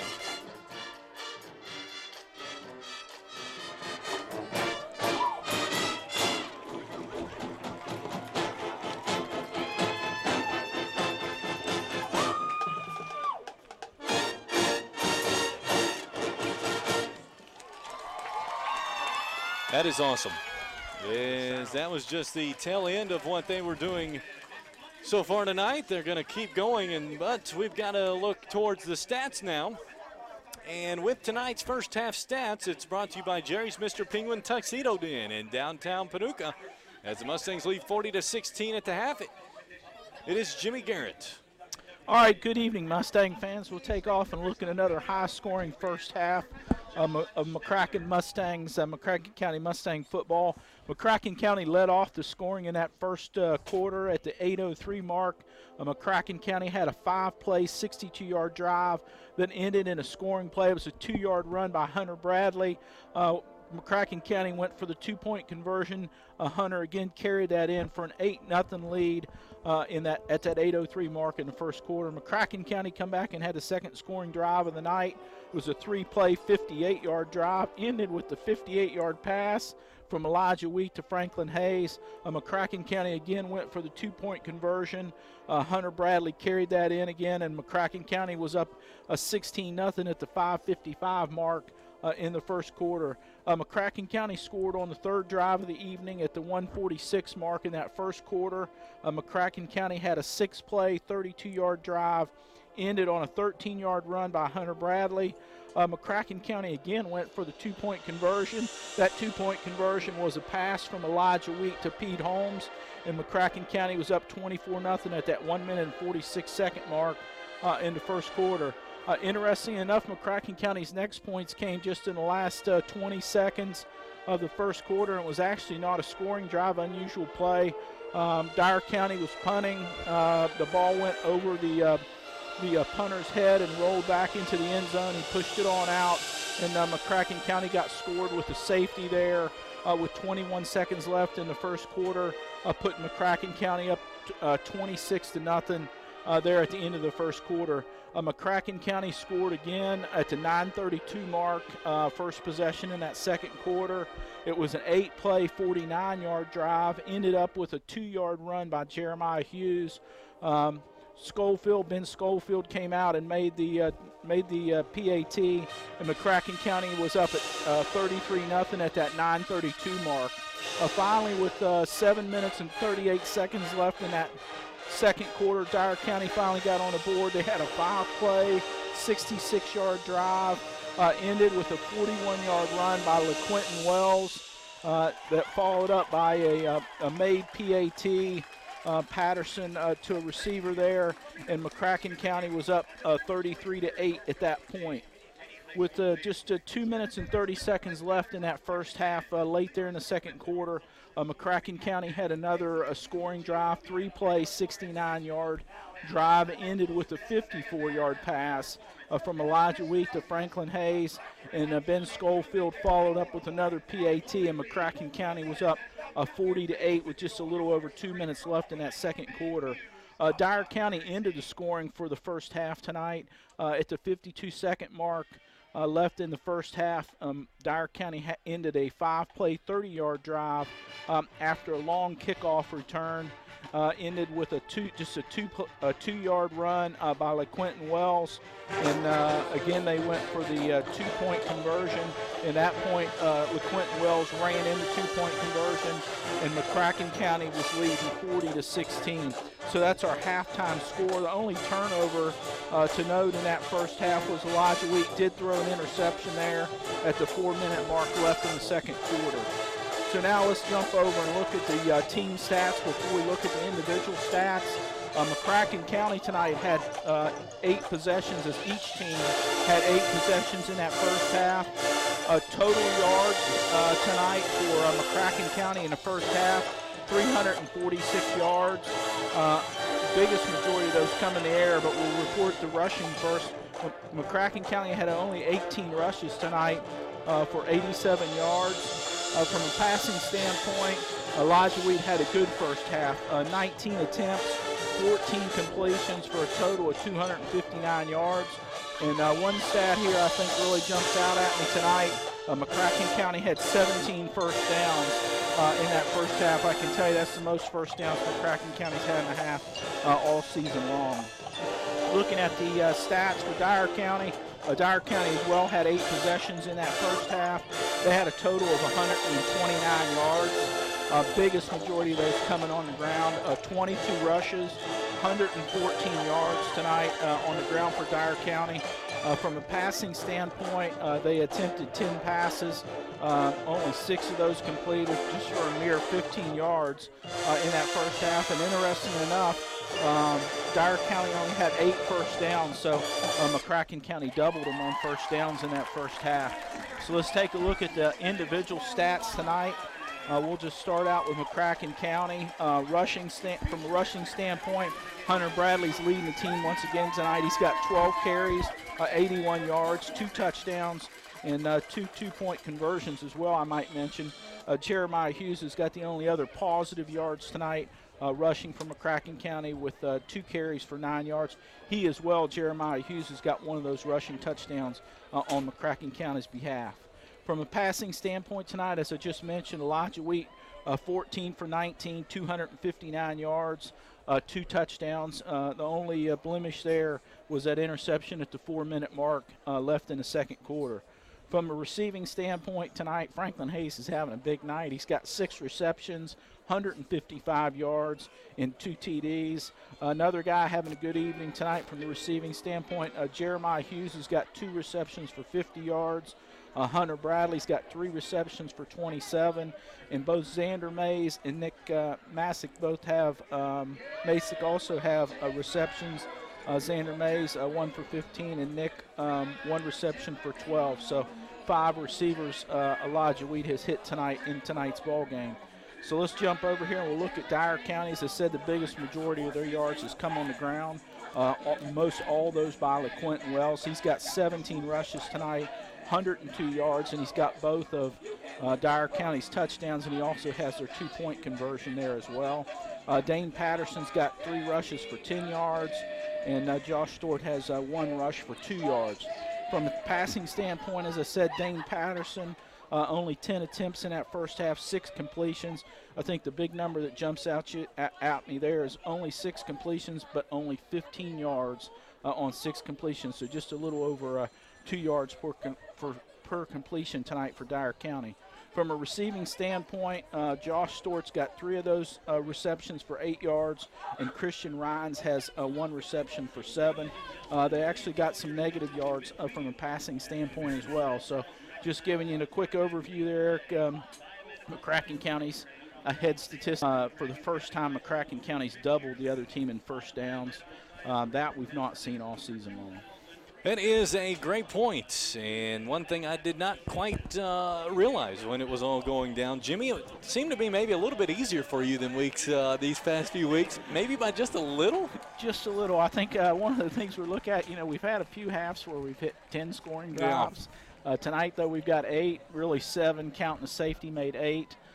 So we're on a pretty good pace for what it's looked like the last 3 or 4 ball games. So not too much difference. That's exactly right. Jimmy, as always, appreciate it, and we'll talk to you in the postgame show, all right? All right, thank you. All right, that is Jimmy Garrett with the halftime stats here tonight, brought to you by Jerry's Mr. Penguin Tuxedo Den, and with homecoming not too far away, just a couple of weeks away, and then way down the road, talking about prom, it's no better place to go than Jerry's Mr. Penguin Tuxedo Den in downtown Paducah, and go check them out just before 3rd Street. They can take care of you, and thank them for being proud sponsors of the McCracken County Mustangs here on 99.5 The Fan. It's time now to look at the Estes Chiropractic second half adjustments. We need that adjustment just like I did on yesterday, when I saw the Bag Brothers, Kevin and Kelly Estes. But I had Julian Mitchell tell me tonight he also went to see the Bag Brothers, and he went, checked it out, and feels better than ever, as he was hurting some last week. Check out the Bag Brothers for yourself. They can get you in and out and feeling better than ever in no time at all. The Bag Brothers, Kevin and Kelly Estes of Estes Chiropractic, Central Avenue in Paducah. Looking at the second half adjustments, the first one is the defensive assignments and alignments. Talk about that a little bit. So one of the things that we saw is in that second quarter, they had a couple drives in which they started to really gain some yards on the ground. And of course, that's been one thing that we've struggled with this season is stopping the run. And we did a fantastic job up until those two drives. So a couple small tweaks needs to be made. And getting in the right alignment. The other thing I'm noticing is that we're a little late in getting aligned when the play is called. A lot of times we're out of position, or we haven't really had a chance to get there, get set up before the play. Those plays, that matters. That really has a big impact on how the play goes. In fact, one of the big runs, we had 3 people out of position. And so when that happens, it's kind of hard to play good defense. Talk about the aggression. One of the things we've got to continue to do is be aggressive. Don't think, okay, we're up 40-16, we're fine. We're not fine. They can come back in a hurry, and we better continue to be aggressive every part of this game, both in the special teams, both in the defense and the offense. Don't think we're going to coast. Okay, last week, 2 weeks ago, we coasted, and in Davis County, it wasn't tight, but it got a little interesting there when they were scoring and scoring and scoring. We're like, Lord, they had an onside kick option at the end of the game. We had to put our hands team out there for. We don't want anything like that. We wanted to continue to play through this and climb and be aggressive all the way through to the end of the game. Last but not least, the emotions. There's been some. What I've seen is some fairly aggressive ball playing, and some of our kids have kind of reacted very strongly to it. I'm not going to say dirty. They've been playing dirty, but you could tell that we've really got do a good job of keeping our emotions in check and making sure that we aren't letting them get in our heads. That is the Estes Chiropractic second half adjustment. When you need that adjustment, go see Kevin and Kelly Estes, the Mack brothers, on Central Avenue in Paducah, as they did with Julian Mitchell and myself this week. They got us in and out, no time at all, and both of us feeling great. So check them out, the Mack brothers, Kevin and Kelly Estes of Estes Chiropractic, Central Avenue in Paducah. My goodness, Jared, what a great job by the McCracken County, Dyer County, and Austin Peay State University bands tonight. That was a huge sound. Yes, it was. Goodness, that was big. Loved it. Rarely do you hear a sound like that, but you put 3 bands together, and there you have it. That's right. Pretty cool to do. If I was a kid in the band, I would be mesmerized by this college band coming to a high school game. Now, just the same if I was a high school kid at a college football game and able to be around the players, just to be able to perform with them is just really cool.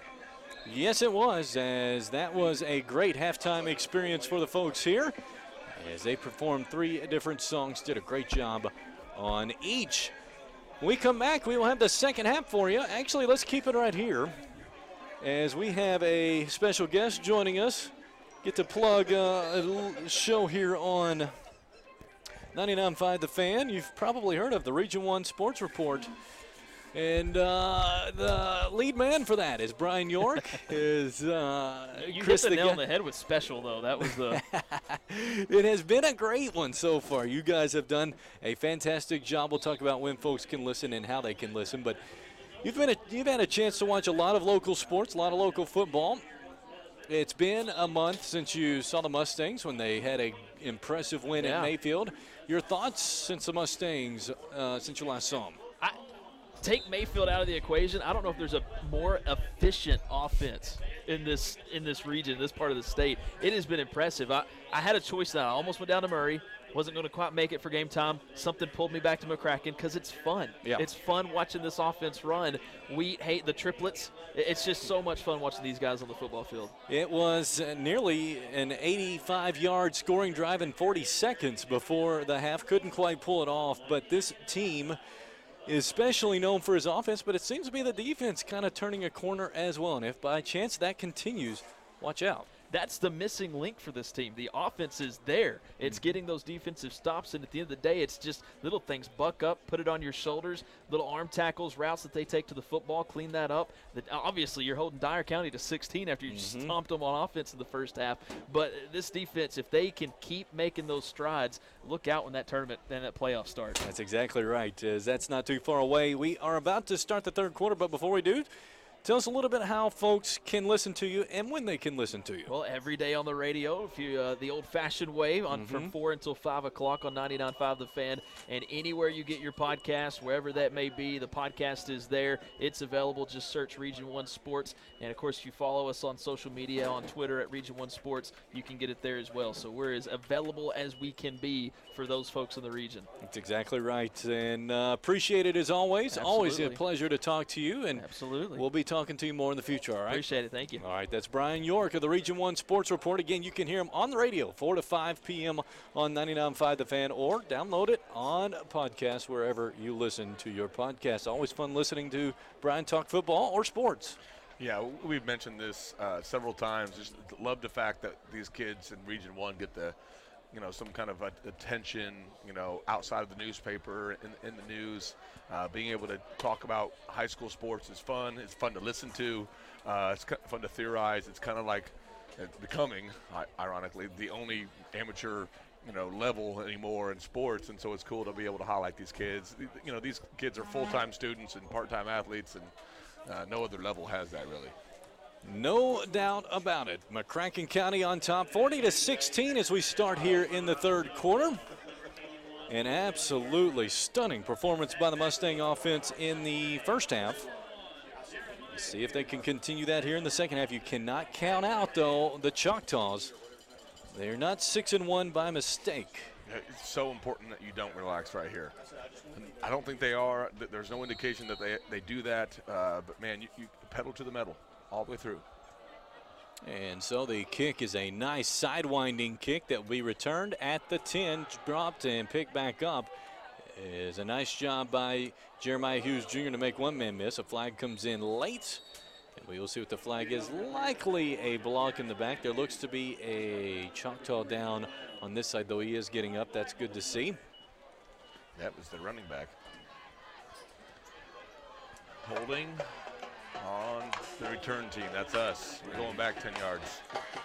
So this Mustang offense really likes a lot of field position to work with, too. And so they're not sad about that. Well, sometimes, when you're a stat guy, when you have short fields all game, 30 and 40-yard fields, you get frustrated because your stats don't look as good. So we'll take that holding penalty. Jimmy Garrett usually likes shorter fields, though. Oh, yeah, no doubt. He likes one-play scoring drives, too. That's right. And so the holding penalty will move McCracken County back towards the 12. We've witnessed several drives this year longer than 88 yards, so it's not exactly a high percentage portion of the field, except for this offense. And so Elijah Wheat will take over with the Mustangs. Hands it off to Hunter Bradley. He scampers forward for a quick gain of about 4 out to the 16, 2nd and 6. I'll take 4-yard gains any day. That's a little low for Hunter Bradley, but I think what you're seeing is, that kind of push up front will lead to bigger gains. Now, I don't know if that's a one-time thing, but I want to see us win the battle in the trenches. Don't necessarily go away from your strength just because they're big. Jeremiah Hughes Jr. in motion. He'll receive the toss, looking to go off tackle and stretches it towards the sidelines. Gains about 2, maybe 3. Brings up a nice third and short play. They ran that once in the first half. That was their second play of the game, and it's the second play of the half here for Jeremiah Hughes. Hunter Bradley lead blocking on that. It's a pretty effective weapon. And so able to pick up some yards, but still got to convert on third down or you're giving the ball right away. Third and 3 on their own 19 for McCracken County. Wheat looking, throws left side. It is caught by Zander. Across the 20, maybe just enough for a first down. It'll depend on the spot. Yes, it will. The line judge is saying first down, but. And so it is. First down for McCracken County. Xander Mays with the big first down grab, just enough. First down, McCracken County. For the Mustangs on their own 22. 40-16 as we are a minute and a half into this second half. 3 wide receivers to the left. Pete Holmes in motion. Snap. It's going to be a handoff to Bradley going left side. He explodes through a hole. Has a nice gain on first down near the first down marker. And that's what he does. He has a quick first step or two, and then you have 10 yards. Great first down grab. This is this is situations like this makes you, really excited, because if you get behind the chains, it's hard to come out of, but we're really effective on first down. We are dangerous. When we can do that, they're going to say 2nd and 1. Now they're saying first down. So first down and 10 for the Mustangs as Wheat. Another handoff to Bradley, looking for a hole. And he creates one and makes out of now to nothing. Gets out to about the 40. Still on his feet as he will be brought down at the 40. Just short of the first down. A nice chunk of 8, though, on first down. It looks like maybe they said his forward progress will stop. Maybe a knee dropped, but, man, he was able to plow all the way to the 46. But they're going to call him down to the 40. Love the effort from Hunter. Go ahead. No, I'm sorry. Go ahead. Had what we would call a underwhelming first half at 81 yards and a half. He's trying to hit that century mark for sure. First down, or second down and 2, excuse me, for the Mustangs. Another handoff to Bradley. He's hitting the backfield, and he'll be stopped and dropped. Nope, maybe not. Now he will. Is he going to be dropped for a loss of 3, and that'll make it 3rd and about 7. So what's happened is they're overloading one side of the field, and Dyer County is not reacting to it. But Dyer County is winning some battles on the offensive and defensive front and able to stop them for a big loss. So now it's 3rd and 7-ish. 3rd down, 7 for the Mustangs, leading 40-16, 8:25 in the 3rd quarter. Wheat directing traffic now is set. Snap, rolling to his left, looking. Now airs it down the field. It is caught for the first down to Xander Mays. Xander Mays getting involved, the 3rd down go-to guy. Nice little comeback route for Xander Mays there on 3rd down. Man, I don't know of we're almost perfect. Yeah, we're perfect on 3rd down. We haven't had any 4th downs. We haven't had to go for it. And so Xander Mays is a nice little weapon there on 3rd down. Love it. Wheat looking over the defense, gets the snap. He hands it off to Bradley, who bounces off a defender, but unable to bounce off any others. It's going to be no gain on the play. 2nd and 10. Great push up front by the defensive front. We've got to do a better job about, creating some holes for Bradley. He's trying, they're not getting pushed back. They're just getting stalled out. So that's why you're seeing a lot of no gains. 2nd and 10 for the Mustangs on their own 46, leading 40-16, 7:25 here in the 3rd quarter. As Elijah hands it off to Hunter Bradley. He gets across the 50 out to the 48. Going to be 3rd and about 4. Nice little 2nd down run.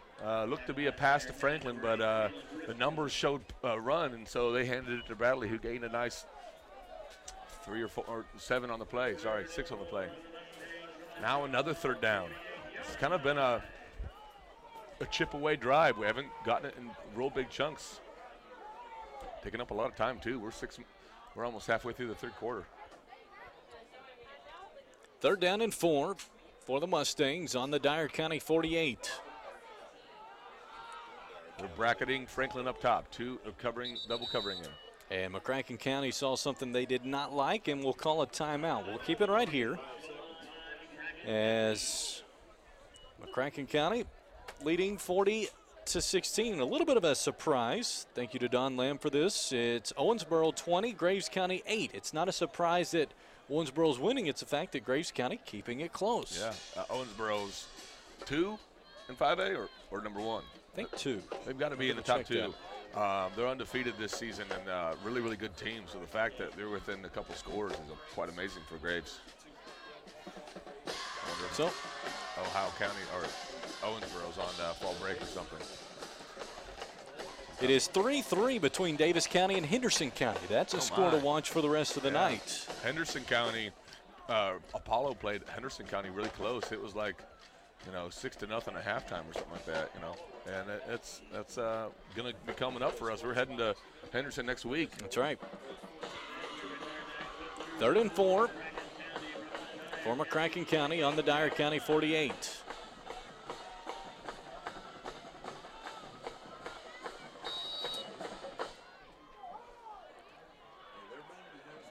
Wheat sends Hunter Bradley in motion.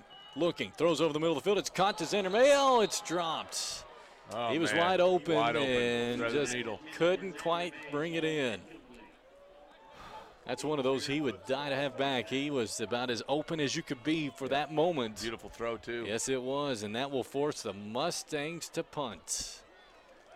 That's one of those that he just wants right back. So it will be a punt to Dyer County.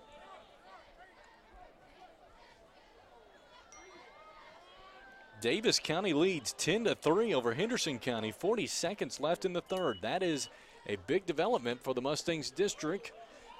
We'll keep you posted as this bounce inside the 25 to the 21. Good punt by Xander Mays.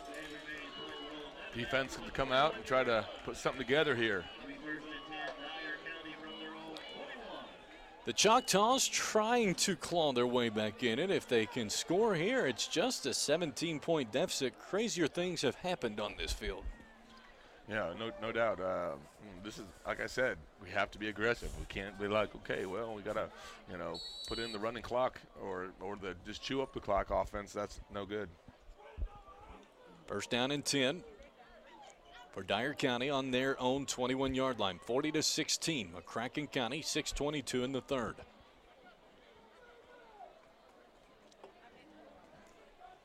Snap to Patterson, dropping back, looking over the middle of the field, has a man, but overthrew him. That was LaQuinton Wells, and he was threading the needle between two Mustang defenders. If he can pull that down, there's only one Mustang, Colton Reeves, that can stop him.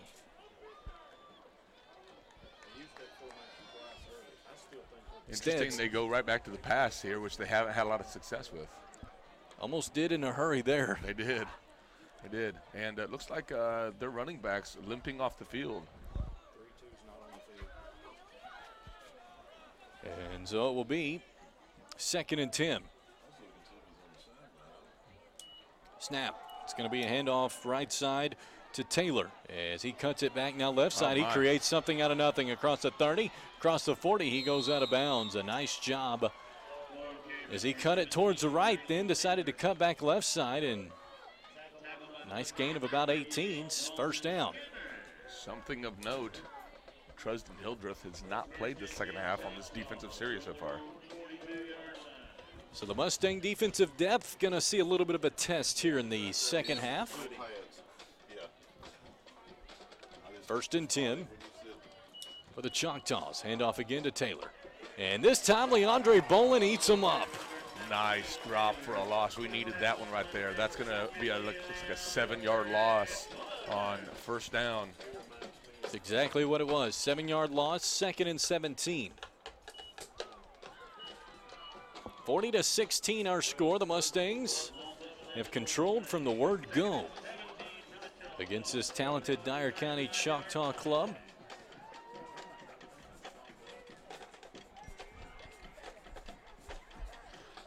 Their band's still entertaining. They are that. They are fun to watch. 2nd and 17.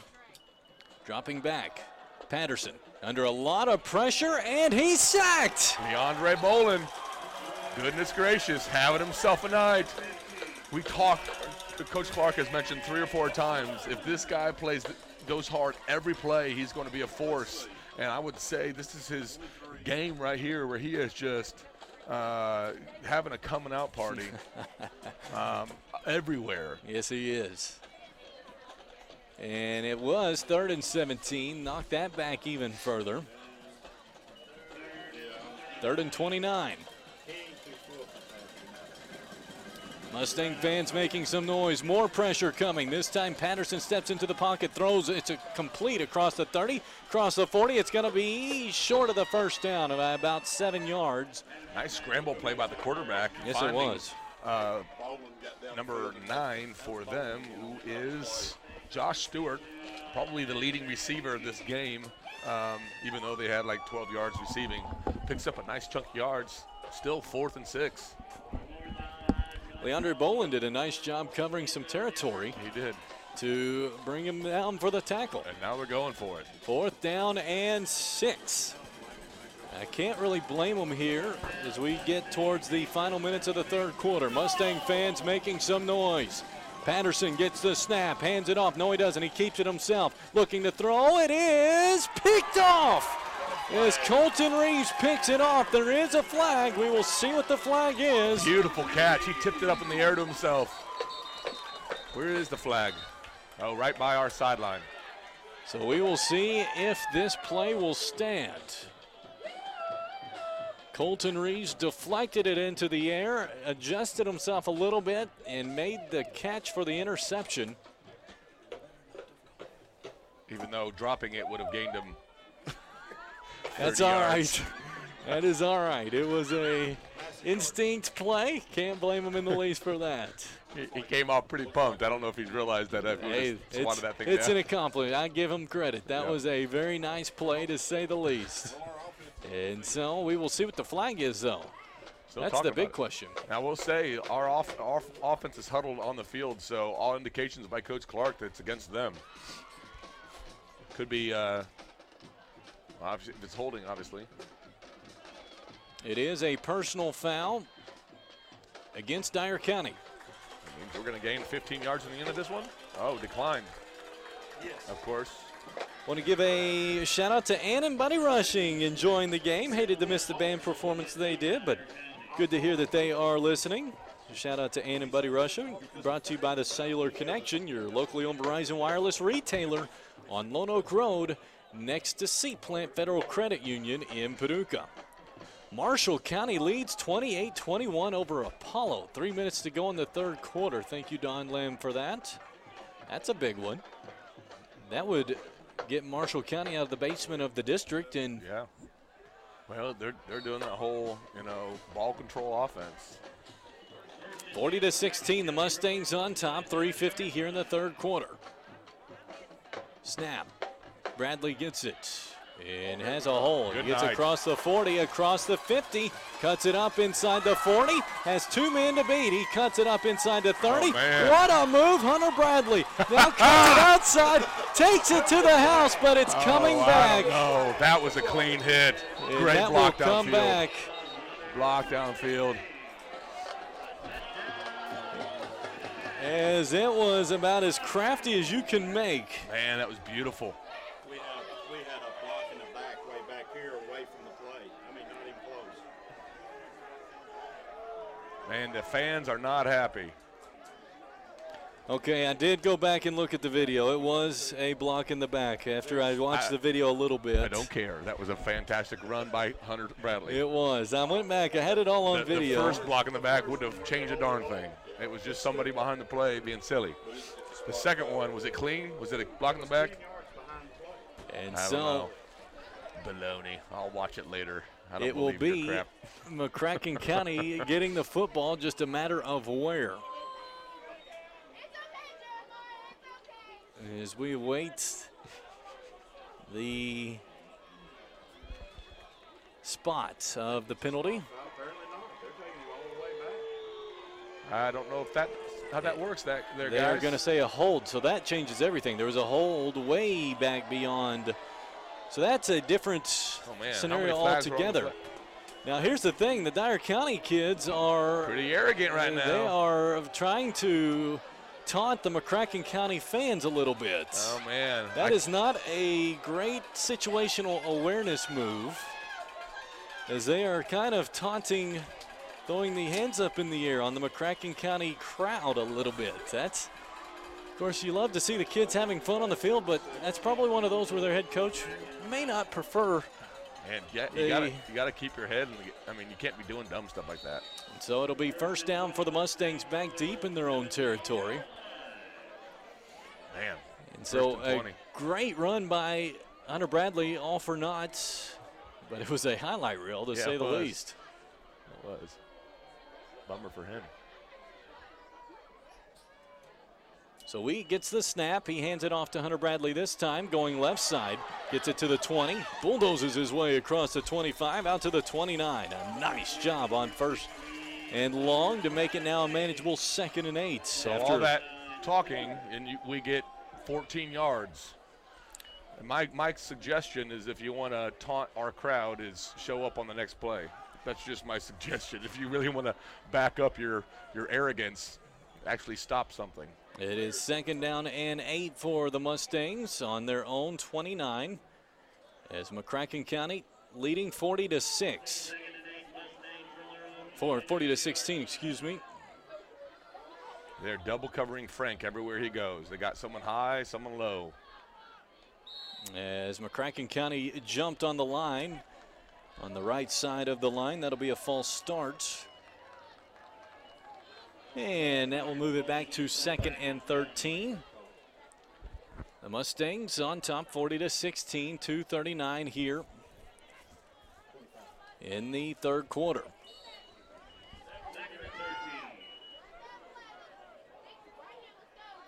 Hunter Bradley not in the game. Getting a breather. Snap. Handoff is to Jeremiah Hughes Jr. Gets out to the 25, out to the 26. And so that'll make it 3rd and about 10 for McCracken County.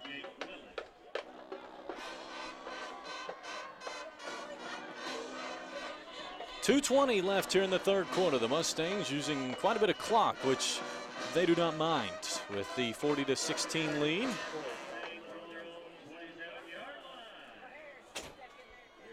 I want to give a shout out to Scott Davis listening in from Collinsville, Illinois. Brought to you by the Cellular Connection, your locally owned Verizon Wireless retailer on Lone Oak Road. As Wheat looks to air it down the left sideline, he's got Zander, but it's incomplete. Nice job defensively by their cornerback. That was great man-to-man coverage. Yeah, absolutely. You're seeing him make a good play on the ball, but their cornerback was able to get his hands in there and knock the ball away. I want to give a shout out to Zach Perry, one of our officials out there tonight. He launched a football towards the McCracken sideline to get it out of the field of play. He's still got an arm on him. Yeah. Lone Oak graduate. Yeah, he had quite the career, football and basketball-wise. That's right. So it's a punting situation for the Mustangs, 4th down and 10 on their own 27, leading 40-16. It's a low snap and having to be dug out. It's a quick punt attempt that's short. And that will get out to about the 47-yard line. So credit to Dyer County, I should say. They've been able to at least keep McCracken County from scoring. Now they're just trying to find some pay dirt themselves. Defensively, we got to get out there and continue to, I would say we were doing a great job this half. Great job most of the game defensively. As officials timeout on the field for a Dyer County player that has a cramp. We'll take a quick timeout. Minute 41 in the 3rd. The Mustangs lead 40-16.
That's right. Here we go. You and I both are lying. The Mustangs lead it 40-16 as there's an injured Choctaw on the field as he's being stretched out. Looks like they're running back. I think it is looking for a number. It is going to be the running back, LaQuinton Wells, who has their 2 scores tonight. A very talented football player as he is being helped off. Not able to put any pressure on his ankle, so it may not be a cramp. It may actually be a sprain of some sort. Yeah, he's have to be carried off. The guy that replaces him is only a freshman. Number 17, Braylon Taylor, 165.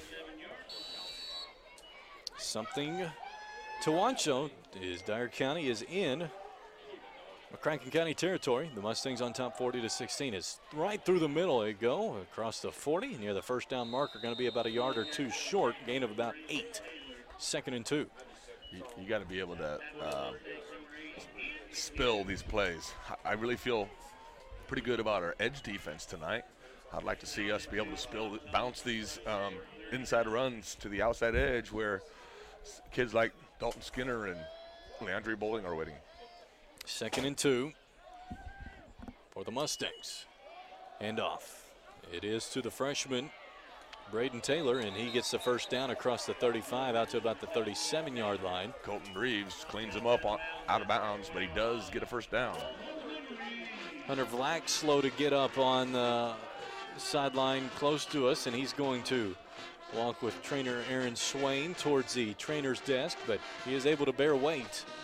But it came up a little shaken. Out of bounds when it happened. He says he's all right as Franklin Hayes comes over to check on him. First down and 10 for Dyer County, though, on the McCracken 39. Mustangs lead 40-16. It's going to be quarterback keeper and not much doing. The Mustangs were all over that. No gain on the play, and credit the Mustang front and linebackers. Man, Dalton Skinner right there. Ethan McKendry right there. Let me say something. They're a little riled up. This defense, they're challenged and they're responding. I want to see us continue to push and be a strong defense, right? Can't say enough about what they've done. They really had done a good job tonight. You know, those 2 scores came on a short field, and then they got handled on one drive, but they responded really well.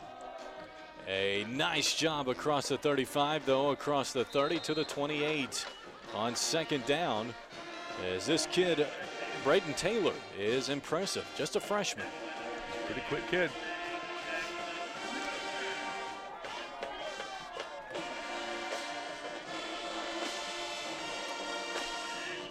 I want to give a shout out to JT listening from Olmsted. Good to hear from you. That brought to you by the Cellular Connection, your locally owned Verizon Wireless retailer on Lone Oak Road next to C-Plant in Paducah. That's the end of the 3rd quarter. The Mustangs lead 40-16. Jared will keep it right here.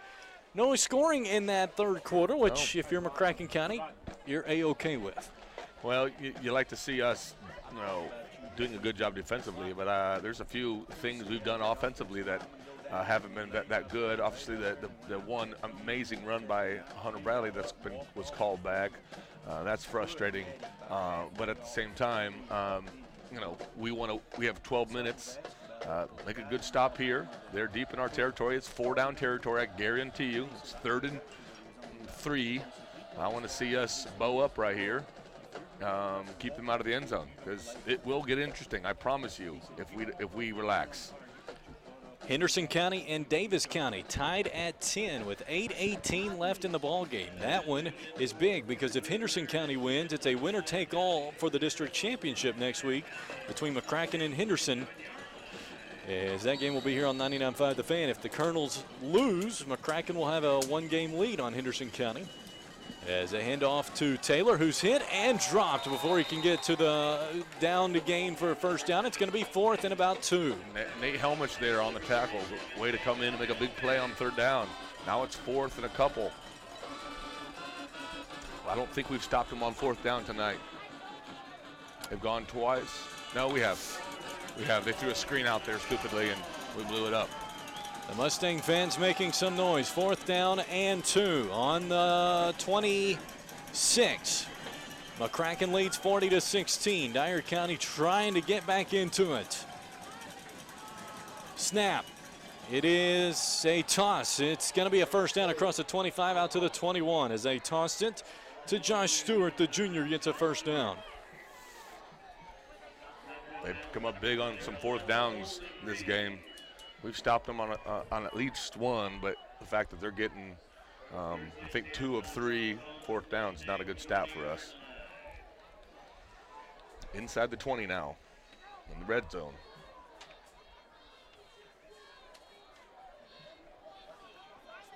$11-13 left in this ball game. 40-16.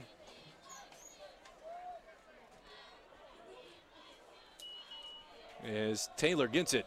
Jukes gets across the 20 to the 18. Gain of about 2. 2nd and 8. Isaiah Keys, the sophomore. Leandre Bolin, the sophomore. Gobbles him up.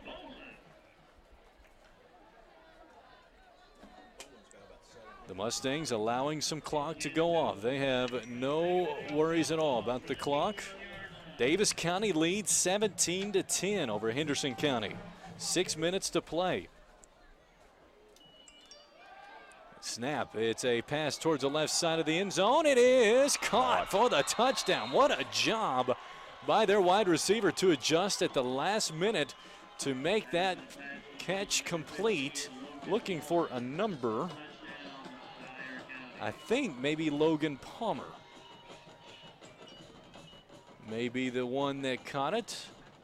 It's on the far side of the field, furthest away from us. 15. I think it is Logan Palmer. Yep. Now they've gone for 2 every time. We have yet to get a stop here. That's 2 extra points they've gained on us. They're going for 2. Snap. Hand off to the back. He fumbles it, and that will be no good on the 2-point conversion, making it 40-22, which instead of a 2-score lead, meaning 2 touchdowns, 2 extra points, or 2 2-point conversions, it's still a 3-point or 3-possession lead. Yeah, we've got 18 points. This is a game, boys. We have got to get out there. We can't be, I'm going to, try to chew some clock. That's a stupid idea. Get out there, be aggressive, push the ball down the field. We've got to score, or else you'll lose this game. You can't bear the fact that you went up to a 32-0 lead and then blow the game because you're not aggressive. So the Mustangs lead 40-22, probably looking at an onside kick here.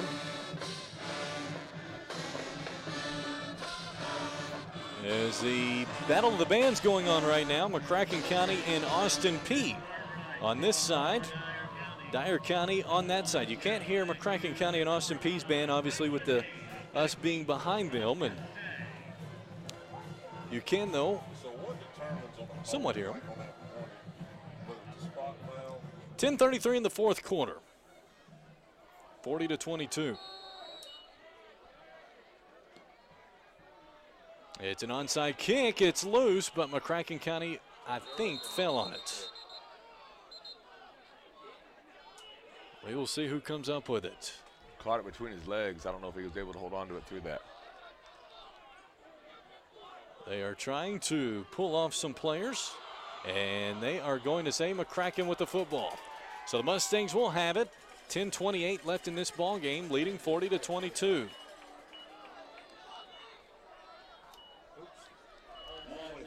Now we have a short field. We got to take advantage of this. This is an 18-point win. 18-point lead.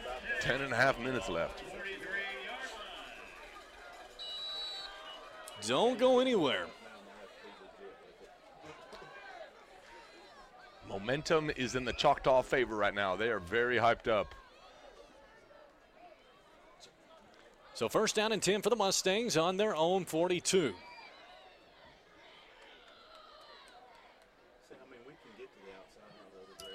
It's a snap, handoff to Bradley, has a hole across the 45 out to the 50, gets across the 50 to the 49. Nice burst of about 7.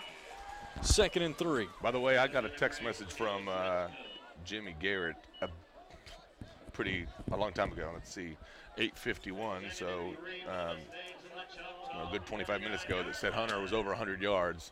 That was several plays ago. 2nd and 2. As Bradley continues to chew up some yards. He gets the snap. And gets the first down across the 45 out to the 43. First down, McCracken County. And if you're the Mustangs, run the football, make them stop you. Yeah, I mean, what you're doing is it's not chewing up clock, it's gaining a lot of yards, and that's going to lead to points if you can continue that. You know, I don't mind running the ball. I mind not, you know, playing it, trying to slow play it and just hold on, or playing not to win, playing not to lose. That's the problem, playing not to lose. First and 10 for the Mustangs on the Choctaw 42, leading 40-22. Masick and Holmes in motion. Now they're set. Snap. And off to Bradley. Looking for a hole. Still looking. Trying to dance towards the sideline. Not much doing. He'll be brought down for a 3-yard loss. So sometimes we you know, shift to one side or the other and then run that way, and sometimes we shift and then run the opposite way. That was one where we shift left, run left, and they were there. So not much going, not able to get the edge. Loss of 4, that's not good. 2nd and 14.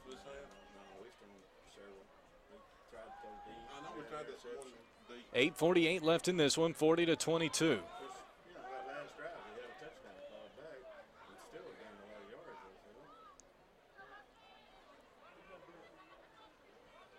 Wheat sends Holmes in motion, gives it to Bradley, cuts it up at the 45, gets met by several at the 41 where he'll be stopped.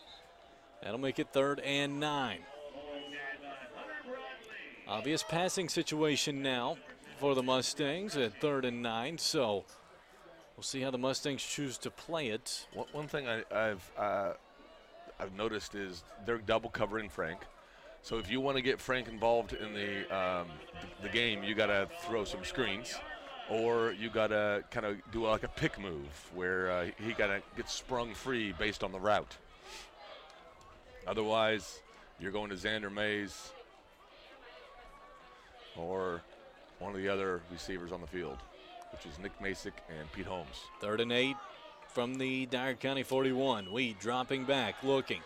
He's going to air it towards the right side. It is picked off. Oh, that was passing interference. At the 40, at the 50, and at the 40, brought down at the 35. It's going to be Dyer County with the football. There's a flag on the field. That was passing interference all day till Sunday. And so that will be coming back. All day to Sunday. He was riding his back the last 3 yards. And so the Mustangs will get the first down from the penalty. But even bigger than that is Dyer County will not get the football. Yep.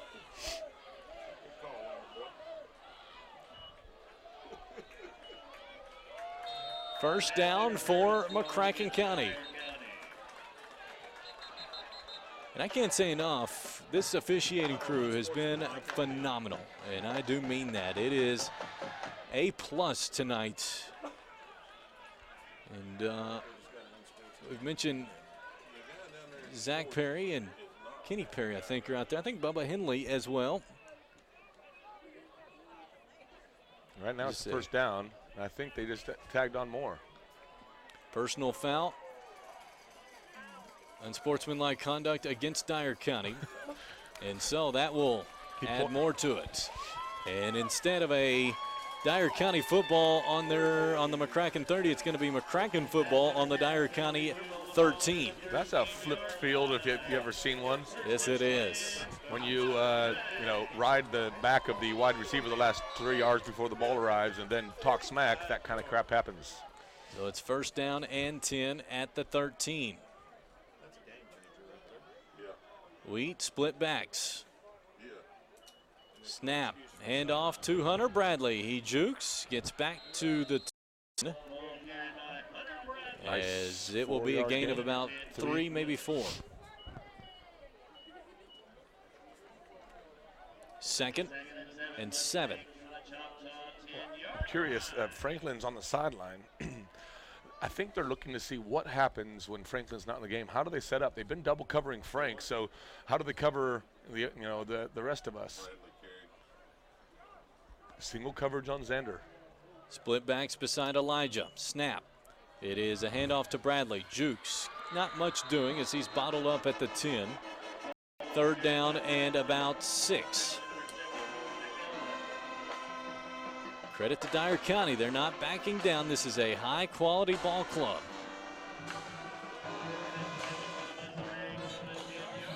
.6:30 left in this ball game. 40-22. The Mustangs on top. Who's coming out?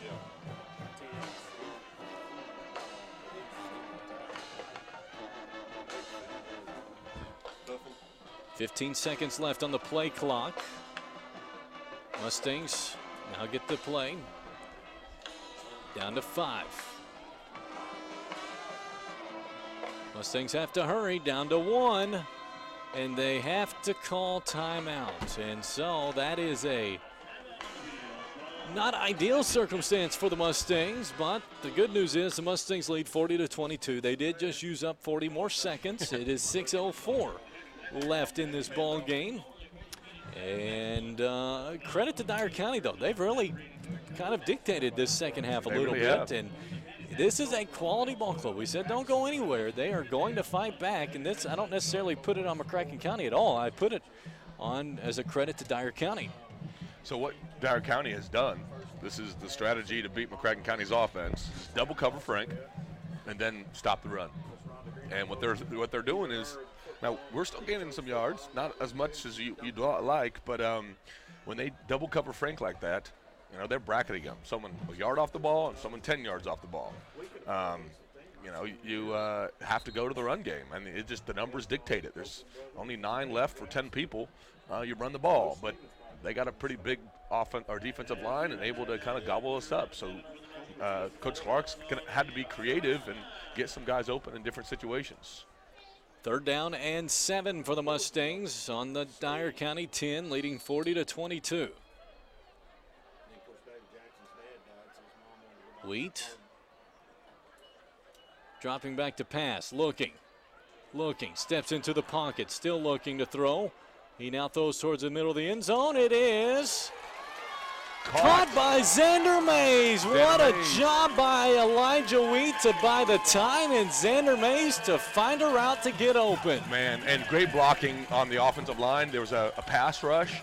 Elijah stepped in, up, and then had to roll out, and a huge block on number 74 by, I couldn't tell, it looks like Gavin Trueblood, which sprung Elijah to roll out into the flats and find Xander Mays in the back of the end zone. And that will almost do it. As the snap is good, the hold is good, but the kick is blocked. And that was credit to Dyer County. They were able to just get a mitt on that to block it. And so that will be a blocked extra point. 5:51 left in the 4th. And now if you're McCracken County, you just really just play fundamental defense and close this one out, because it is going to be a tough road for Dyer County to try to get back in it. Absolutely. You know, Dyer County in the hole a little bit. It was 18 points, now it's not. You know, you're looking at 4 scores now in 5 minutes. Now, it can be done, but like you said, fundamental defense will prevent that. So Xander Mays, an 10-yard touchdown. Good to see Xander, the way he created that route, because it was basically each receiver creating their own play from that point. Correct. It was a backyard football play. When the rollout went right, he flowed with the play. He was the backside receiver, came all the way across the play and was able to get himself open in the back of the end zone. A diving catch, by the way, for the touchdown. And a great throw from Elijah Wheat. The only person who's going to catch that was Xander Mays, and that he did.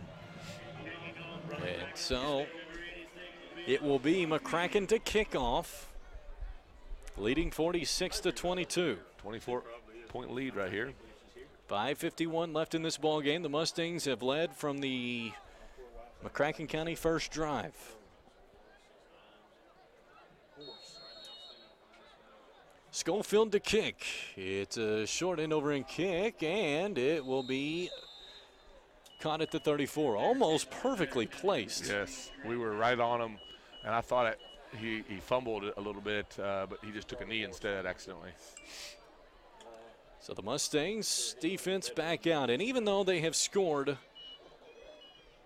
22 points, you can't take away the job the Mustang defense has played tonight. They've been stout for a good part of this game. You know, I feel like the offense is still being aggressive, but Their quarterback stepping into the pocket, throws on 1 foot across the middle of the field, incomplete. That was a great scramble, I should say, but just overthrew his intended receiver. I think he was over the line of scrimmage. I thought so too. I couldn't quite tell, and it's tough to tell, I'm sure, down there especially, but this is the 6th sophomore I've seen in the game. Colton Hayden, his parents here. Shout out to the Hayden family. They always sit with Isaiah Key's parents, and so if you ever hear cowbells, that's them. Colton Hayden getting some reps in at defensive tackle, or defensive end, really. Henderson County leads Davis County 24-17 with 1:53 to go. As a handoff to the back, Wells is back in the game. He gets hit at the 50. Great job to spin off that tackle. Gets to about the 48. LaQuinton Wells is a special kid to watch. He is phenomenal on a late flag. But while they sort that out, what a job by LaQuinton Wells tonight, Jared. Yeah, he's a pretty good back. Runs hard. He's different than others. He's not like I said. He kind of dances, and but that one he just kind of glided right through the offensive line, picked up a nice first down. He's done a good job. It is a dead ball personal foul against McCracken County on that one, and then a dead ball personal foul against Dyer County. So they will offset. 1st and 10 up to 48. And credit to LaQuinton Wells, was injured. He's back for Dyer County. This Dyer County team is a good one. Don't let the score of this one fool you. 46-22 McCracken County, and Wells is a big reason for that for the Choctaws. Dropping back to pass, a lot of pressure. Looking to pass is Patterson, still under pressure, and he will just barely get back to the original line of scrimmage, 2nd and 10. Yeah, I was going to credit Jackson Gruber with a sack on that, but he might have gotten back to their line of scrimmage. Jackson does get up, though, favoring his wrist maybe, as he came down hard on the turf. And he is looking like he is going to stay in. By the way, another sophomore that's been in this game this whole series is number 40, Joe Casey. I'm not real sure where Leandre is. Leandre and Dalton Skinner are not in the game right now. Ian McCune comes in as a handoff. A nice job by Stewart to get across the 45 to the 43. Gruber looks to be holding his wrist as he is being attended to on the sideline. 3rd down and 5 for Dyer County. 4:28 left in this one. 46-22 McCracken County. The Mustangs opened up a big lead early and still lead by 24 as a handoff to the back, but does not get the first down to gain mark. He's going to be about 1.5 yards short, maybe a full 2 yards. Man. 4th down and 2. Choctaws keep on talking. They're in the year of McCracken County players left and right. It is an injured Choctaw on the field with 4:08 left in this one. So it's 4th down and 2, and effectively the Choctaws' chances hinge on the very little chance they have left hinge on this 4th down and 2. There is a Choctaw down at the moment. We'll give you his name in a moment when we can see a number, but credit to Dyer County. It is number 3. That's LaQuinton Wells. He is their star running back. Yes, he has. Yes, he has. And credit to Dyer County, though. I was going to say, got down 40-8. Man, they didn't give up, and they are showing us why they are 6-1.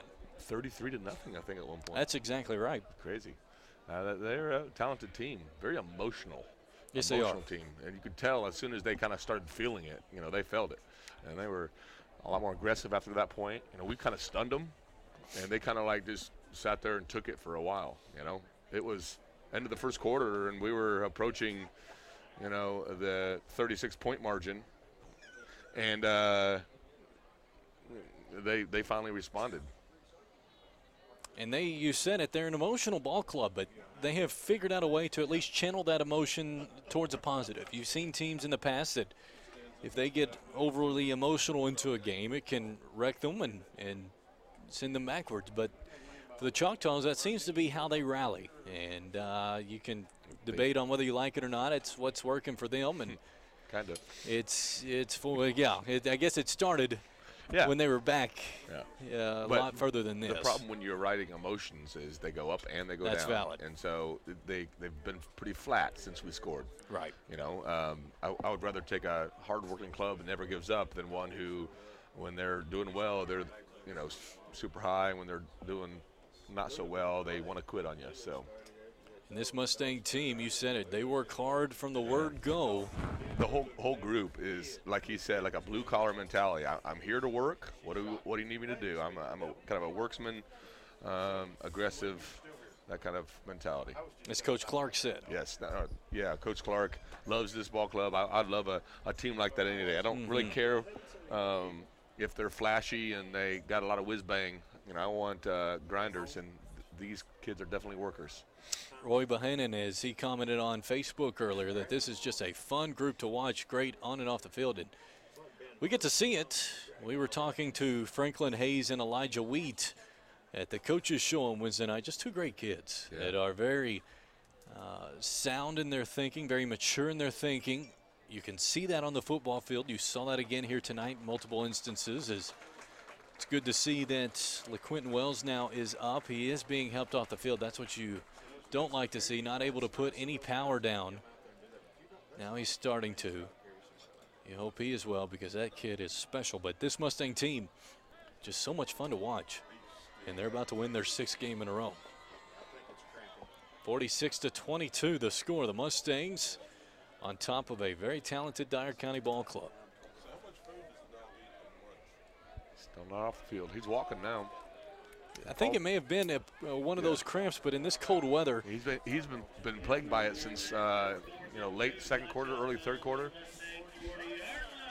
It is frustrating to deal with a cramp in the cold. Once you start getting the cramp, they don't really go away, and it's not necessarily.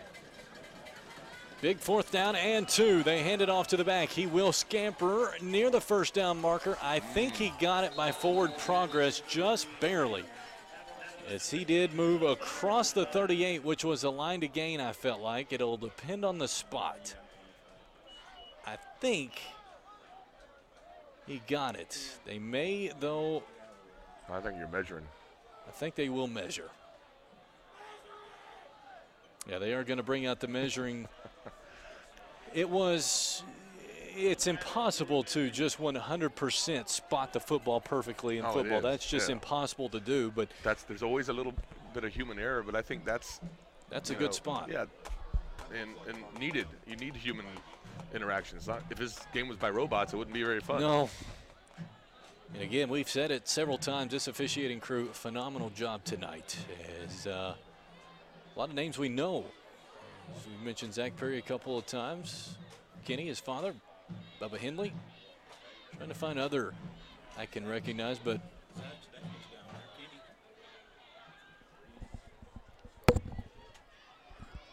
as they are spotting it, now they are measuring it. As the band fires it up. Oh, wow. It is by the nose. Is it the nose of the football? It is just barely by the nose of the football. Maybe an inch. It was just They had enough. to look twice. As the officials just joking around with the Mustang players. They were trying to convince Bubba that it was not a first down, but it was. Remember that? Was just barely. Index card play. Yes, the NFL. against the Cowboys. It was almost, I was surprised he didn't pull out an index card. And that was humorous. So it's first down and 10 for Dyer County. 3:53 left in this one. 46-22 McCracken County. The Mustangs looking for one last stop as their quarterback Patterson has a big hole in the pocket across the 30, across the 20, inside the 10. He'll be brought down at the 5. And you said it. It was an all-out blitz. Patterson able to escape it just barely and get into the pocket where he had a lot of green grass in front of him. So what happened was all-out blitz off the edges. Which means exposed the middle, and was able to step up into the pocket and off to the races. First down and goal at the 5. 3:33 left in this one. Quarterback keeper, he will score for the touchdown. So that'll make it 46-29, or 28, I should say. Extra point to be determined. And so McCracken County, don't go anywhere just yet. This Dyer County team, they're good. Yeah, they are. And they're not going anywhere. And McCracken County can't just relax at all. You got to continue what you're doing that got you the lead. 46-28. Hunter Bradley's going to see more possessions. Now the two-point conversion they roll, it's incomplete. So 46-28. Hunter Bradley, it's Hunter Bradley time to run this one down if the Mustangs, though, can control the onside kick. If you can get the onside kick, it's going to be a couple first downs maybe, and we got this game. 22-point lead with 3.5 minutes left is not favorable for the Choctaws. Credit to Dyer County's band. They are rocking. I like it. I do too. They are fun to watch. McCracken County's band, though, cannot give them enough credit. What a job they did here tonight and all season long. McCracken County Marching Mustangs, fantastic sound, fantastic performance. What I've noticed, I think, is added to it is I think the Austin Peay's band is split. Half of them were in the Choctaw band section because I just saw a bunch leave. And then half were in our section too, trying to get a little competition going on. I like that. Man, I like a good atmosphere at a football game, and bands sure add to it. It is an onside kick coming for Dyer County. As the kick's on the ground, and it is loose. Oh my gosh. Who's got it? It's theirs. I think you're right. They are still scrambling for it. I thought it was Dyer County. I think they're going to say McCracken County. It was loose for several rolls, and I did not see who ended up coming out with it. They're going to say McCracken County. Oof. That was close because, like you, I saw it, and a Dyer County player going after it. I thought he had it, but he may not have fully grasped it, and McCracken County ends up with it. 24-24, Henderson County and Davis County, 42 seconds left. 24-24.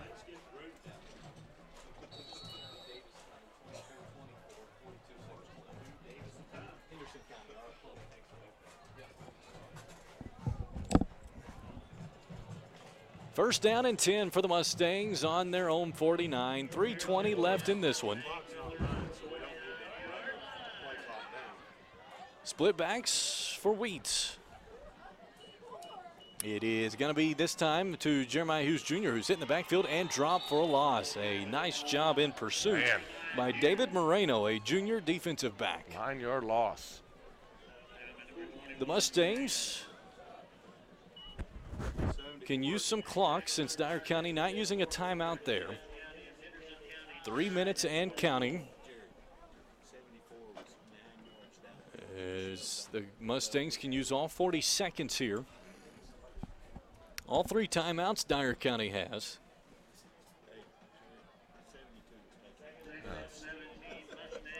.240 in counting. 46-28. The Mustangs on top. Play clock down to 5. Wheat gets the snap, hands it off to Bradley. He scoots across the 45, bulldozes his way across the 50, and comes up talking. That was a great run by Hunter Bradley. Golly, that was a man run. That was a heck of a run. Golly, I just want to put together all of those runs and a compilation of him just planning people. Oh, man, he had no desire to make a cut. He wanted to plan them. He's made 2 or 3 of those runs here. So after all that crap started, he's made 2 or 3 runs where he's looking for something. It's 3rd down and 7. By the way, Owensboro wins 27-8. Fairly close game for Graves County. I don't know if that's a moral victory or not, but it's better than I thought it was going to be 56-0. So credit to Graves County. They won 3 in a row coming into that one and was able to hang with Owensboro a little bit. Here it's 46-28. I think that kid got airborne. I see that was a great run. I'm going to put it on Twitter. Oh, you have it? Oh, man. I want to go back to Huddle and just say poof, poof, poof, poof, because he's probably got about 20 to 25 runs like that this season. Golly.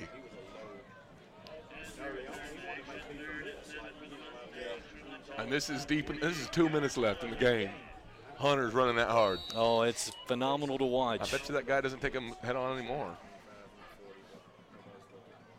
Third down, it's another handoff to Hunter Bradley as he gets across the 45, cuts it up, and he's going to be short of the line to gain by about a yard. I want to give a shout out to Blakely Miller, the junior left tackle. Absolutely handled that 6'8", 355-pound nose tackle of theirs. I mean, handled him. That's the second play I've noticed him do that on. He just ran him. You know, Blakely's 6'6" himself, but man, he just. This offensive line is fun to watch. Yes, they are. If you're an offensive line aficionado, you like to watch an offensive line like this because they're just a little dirty, little mean, little bulldog. Love that.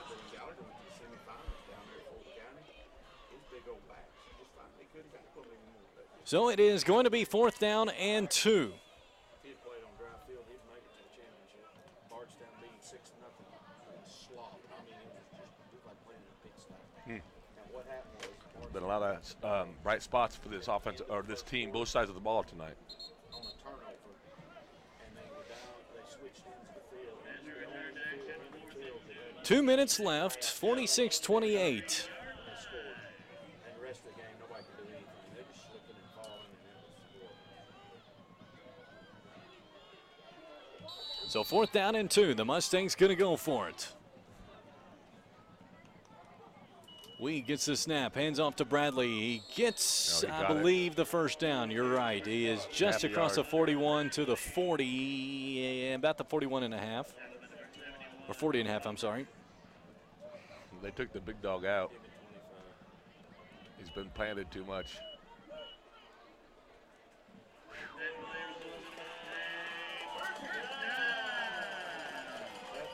Your So- ability on to get those type of first downs where everyone in the stands knew where it was coming. Those are the types of things that you build on because, you know, when it gets tough, you know you can get the yards. Thank you, Bubba. First down and 10 for the Mustangs on the Choctaw 41 with 1:45 left, just one Dyer County timeout left. Hand off to Bradley. Scoots across the 40, and he'll be down right there. So the Mustangs will march away with a win eventually here in just a moment. But credit to Dyer County. We'll talk about this later. They did not give up. Fought to the end for sure. That's right.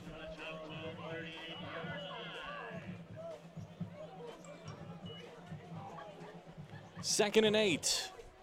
Franklin is super excited. I think he's getting the ball. Because he's just It may just be the victory formation, but he looked like he was excited to be getting the football here in just a moment, but may have just been excited for the win, which is a great thing as well. There's the kneel. There's 45 seconds left.